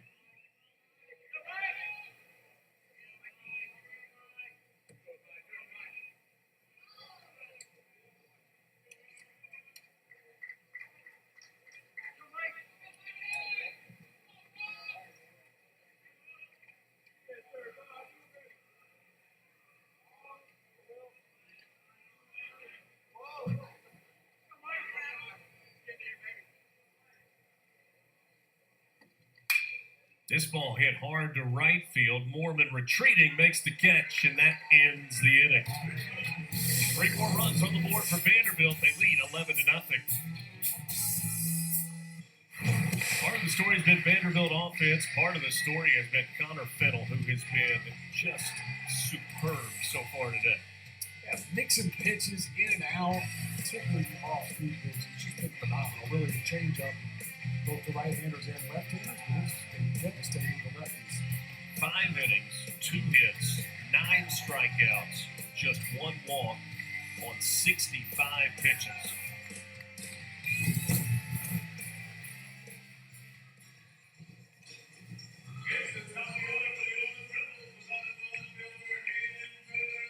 Let's get to one of the better offenses in the SEC. Making them look bad today.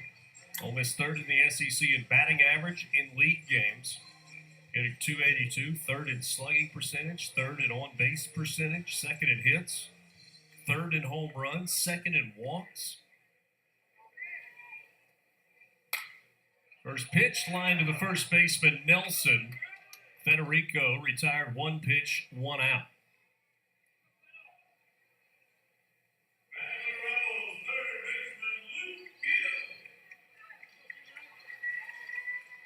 There hasn't been a lot of hard contact in the game. Luke Hill had the double of the first inning. That was absolutely the hardest hit ball today. Federico's had a couple of deep flyouts in the line out there. Hopefully hit that ball to left center good on his base hit. All right. And that's about it.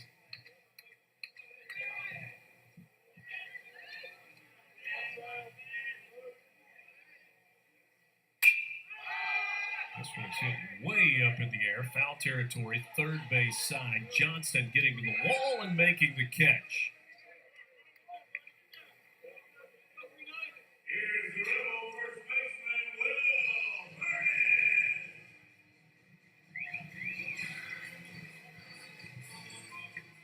When you have a pitcher with an elite changeup and not a dominating fastball, is there anything you can do, like mechanically, to help yourself out?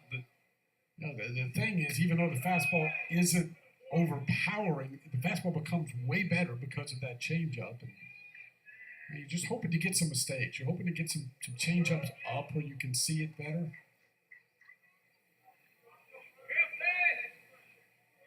And so far today, Fennell's just making no mistakes at all. No, first not even leaving the box. He's just gonna stay there ready to hit between pitches.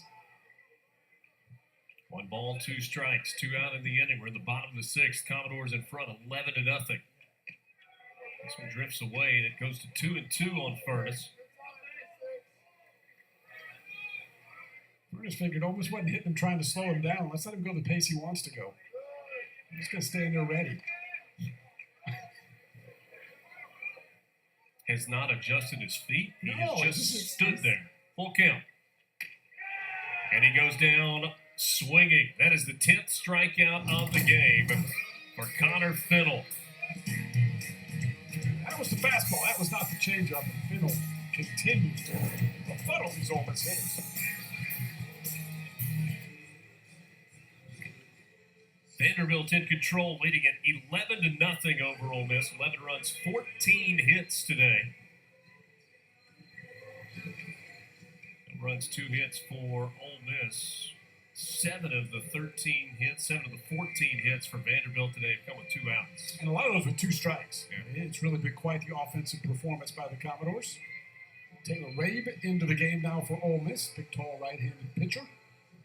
You see more and more action here recently. 0-1, sub-3 ERA. 9 1/3 on the year. He's given up 9 hits, 7 strikeouts, though. A couple of walks for Taylor Rabe. 6th pitcher of the day used for Ole Miss. Mason Nichols got the start, couldn't get an out in the 2nd inning. 3 innings from Walker Hooks. 2/3 of an inning for Hudson Calhoun. Mason Morris worked a 1/3 of an inning. 1 from Will McCausland, and now Taylor Rabe on the mound. Umpire crew did a little bit of they kind of faked this out in between innings. They met with game management people, were looking at a phone. I'm assuming they were looking at a radar or a lightning indicator. Doubt they were just checking. And then everybody cleared. I mean, three of the 4 umpires left the field. Neither team was on the field. It looked as if we were going to be in a lightning delay. You had a grounds crew member at first base who had pulled the first base double back halfway up, and another one that was at third base. They were getting ready to tarp the field, and then they waved everybody back. I think Tara Sullivan is the game ops director. Ultimately, in conjunction with the umpires, that is her call. Well, we are told lightning is getting very close to the 7 or 8 mile limit. Although the sky a little bit lighter than it was earlier.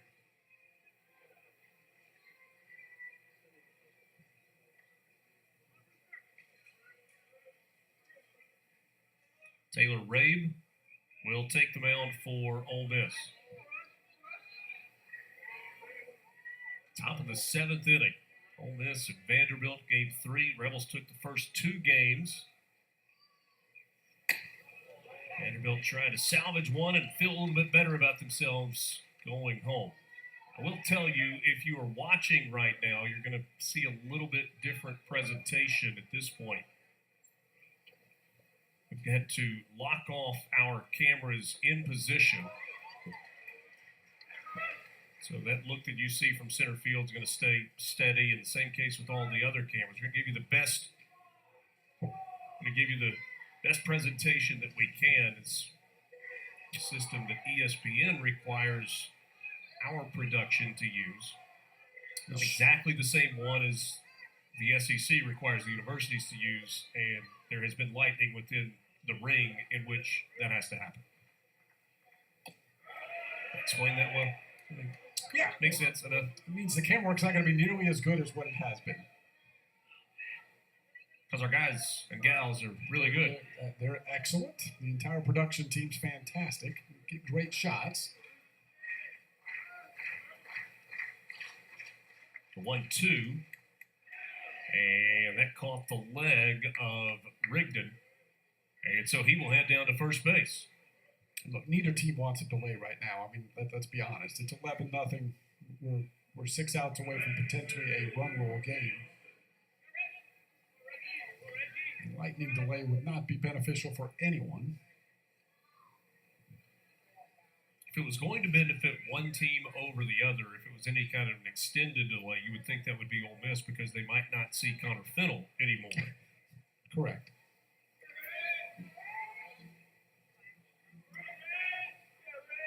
R.J. Austin runs inside for ball 1. and sixth pitcher of the game for Ole Miss. That was the first hit batter today by an Ole Miss pitcher. R.J. Austin drove in a couple back in the second inning. Lights this one off. The count evens at a ball and a strike.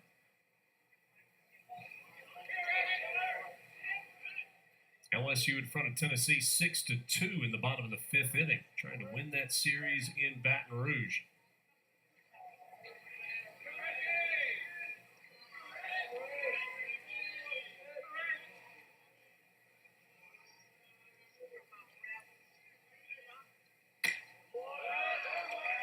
One and two to Austin. Didn't like that call. Florida has won the weekend series over Arkansas. Alabama swept Missouri this weekend. Kentucky with an 11-5 lead in the top of the ninth inning in the series deciding game in Lexington.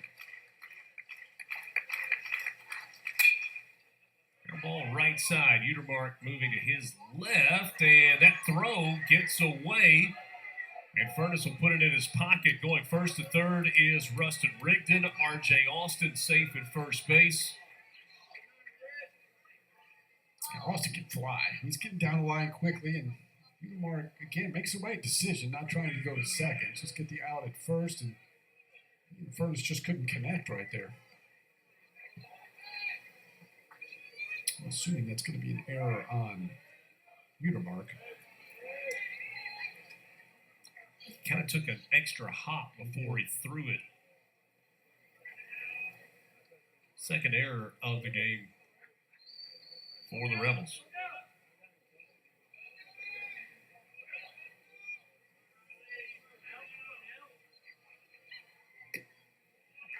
Coming into the weekend, Vanderbilt's record was one game better in league play than Ole Miss's. If this result holds, then these two teams will leave the weekend with the exact same records, both at 12-9 in SEC play. Both teams will be 31-13.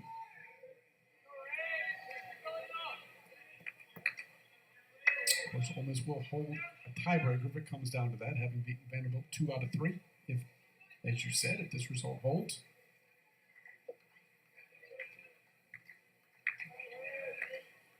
Got some folks making their way out of the ballpark. Combination, I think, of probably looking at their phones and thinking they would like to not get wet. This one past Will Furness at first base. That scores another run. Rigdon comes home to score. R.J. Austin first to third. And man, he can scoot on the base paths. I can watch him run all day. He can just go. Makes it look so easy, too, to run that fast. Vanderbilt just continues to swing it today. Started early, and it has continued the entire day. A couple of scoreless frames for Ole Miss, but outside of that, Vandy's been relentless. From my perspective, running like that, complete foreign concept. Yeah, you were a whole lot closer. It was no part of my game resembled that. It's like, Richard, I need you to speak fluent Mandarin. Got as much likelihood of doing that as running like R.J. Austin. I'm ball into center field.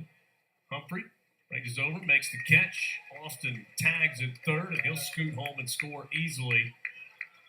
13-0 now. Vanderbilt in front and in control. We've now reached the point where Ole Miss, never mind the weather, will have to have a minimum of 4 runs in the bottom of the 7th inning just to keep this game alive.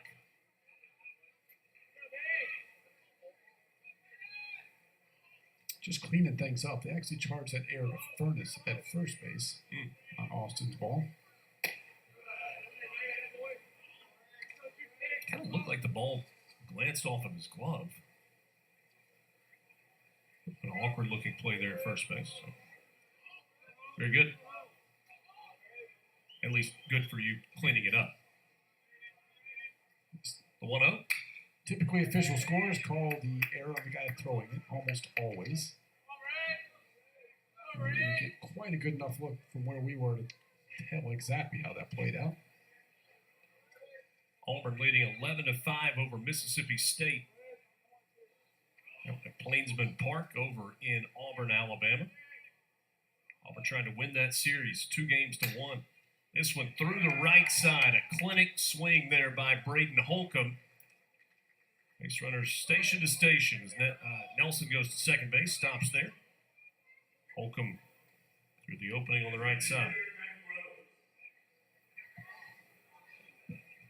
Kentucky has finished off that series against South Carolina. That was a final now, 11-5. So they beat Gamecocks 2 out of 3 at home. Wildcats moved to 10-11 in SEC play, and that jumbled middle of the league is not working itself out yet.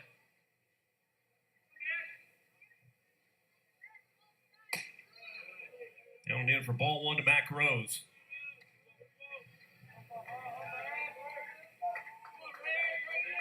With the single elimination tournament, will the SEC tournament be more wide open than it's ever been? You would think so, right? Just because the randomness of one game, not the double elimination part of it. High fly ball to left, second out of the inning. You're probably going to have, 3 or 4 teams that are going to need to do quite well in it. Yeah. Well, from a format standpoint, if you finish top 4 in the SEC, you get a double bye and would not play until Thursday. So it's right. So it may play itself out. 5, 6, 7, 8 get a bye to the second day of a tournament, so they would not play until Wednesday. But on Tuesday in Hoover, you will have 9 through 18 playing single elimination games, as it's been the last couple of years, just not with as many teams. Flip to second fielder's choice to end the inning. Varsity is forced out at second base. They just flipped the lights on at Swayze Field. Vanderbilt trying to make it lights out for Ole Miss. They need 3 outs to do so. Ole Miss got to score 4 runs in the bottom of the 7th inning to keep this game going. Ole Miss just 2 hits today. Our camera guy's working real hard right now. Mike, Jed, appreciate you. I don't know. So if you operate the high home plate camera, does that mean you drew the short straw? Because in this scenario, that person is Still actually working. covered by the grandstand roof, and therefore they have to keep working. Maybe they just get paid overtime. Michael wouldn't argue against that, I don't think. 2-0 to pinch hitter here for Ole Miss.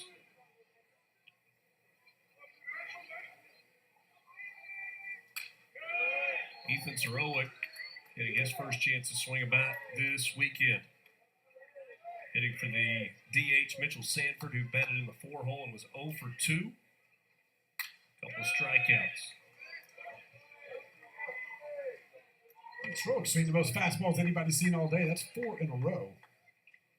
Fairly certain nobody's seen 4 fastballs today. There are guys that have seen 4 straight changeups. Yes. 1, 2. 5 fastballs in a row.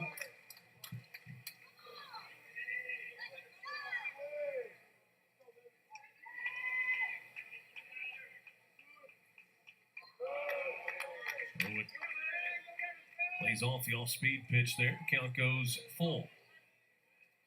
Ole Miss looking for base runners to score at least 4. Sorowick stays alive with the foul back.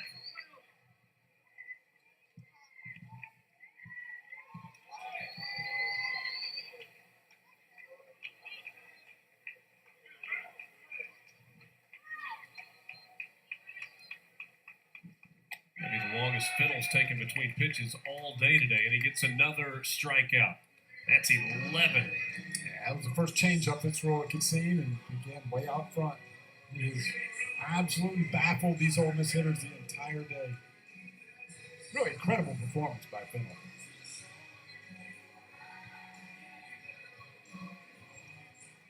12 starts as a freshman at Dayton. He was 4-4. Connor Chisholm now pinch hitting for Ole Miss.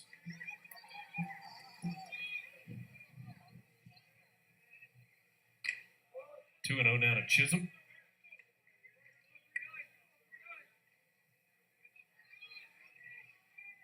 This is a season high in terms of length. Longest previous outing this year for Fennell came last week against Georgia when he pitched 5 2/3. It's also a season high in strikeouts. He struck out 10 Arkansas Razorbacks. He's got 11 today. He gets a fly ball to left here for the second out of the inning. Vanderbilt one out away from getting a win on this Sunday in Oxford.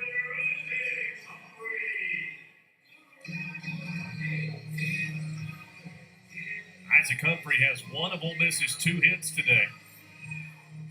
The other belongs to Luke Hill back in the first inning. Humphrey in the 5th inning. Well-struck single.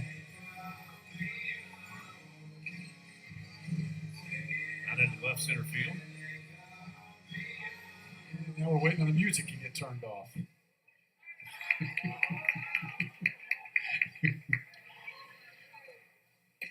I was a bit panicked at Lightning because it is so close now. First pitch strike to Isaac Humphrey. 1 ball and 1 strike now. Humphrey 9 home runs. He's got 41 driven in. And he hits this one out into right field, a base hit. Second hit of the game for Isaac Humphrey. He's got 2 of the Rebels' 3 today.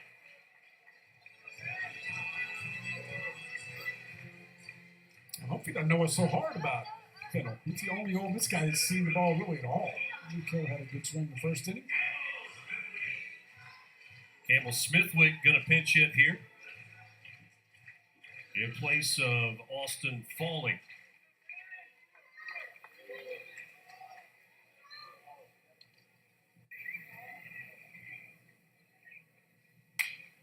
Smithwick goes after the first pitch and fouls it away.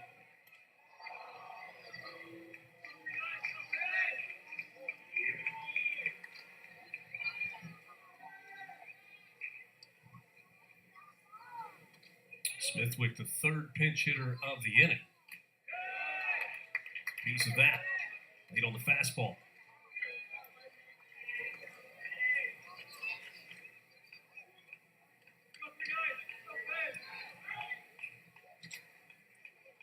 Full shift on for Vanderbilt, even with the runner on first. 2 down, and an 0-2 count to Smithwick. Takes low for ball 1.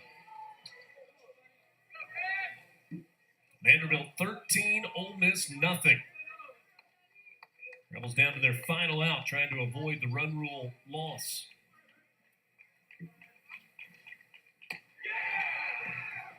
Swing and a miss. Smithwick goes down on strikes, and Vanderbilt salvages one this weekend in Oxford. An absolute masterpiece from Connor Fennell. 12 strikeouts in the complete game win. 13 runs, 16 hits today for Vanderbilt. They salvage one in the series, and the Commodores and Rebels will both leave this weekend with an identical 12-9 record in SEC play. Thanks for being with us this weekend. For my partner Keith Kessinger and our entire SEC Network crew, I'm Richard Cross. Our final score, Vanderbilt 13, Ole Miss nothing.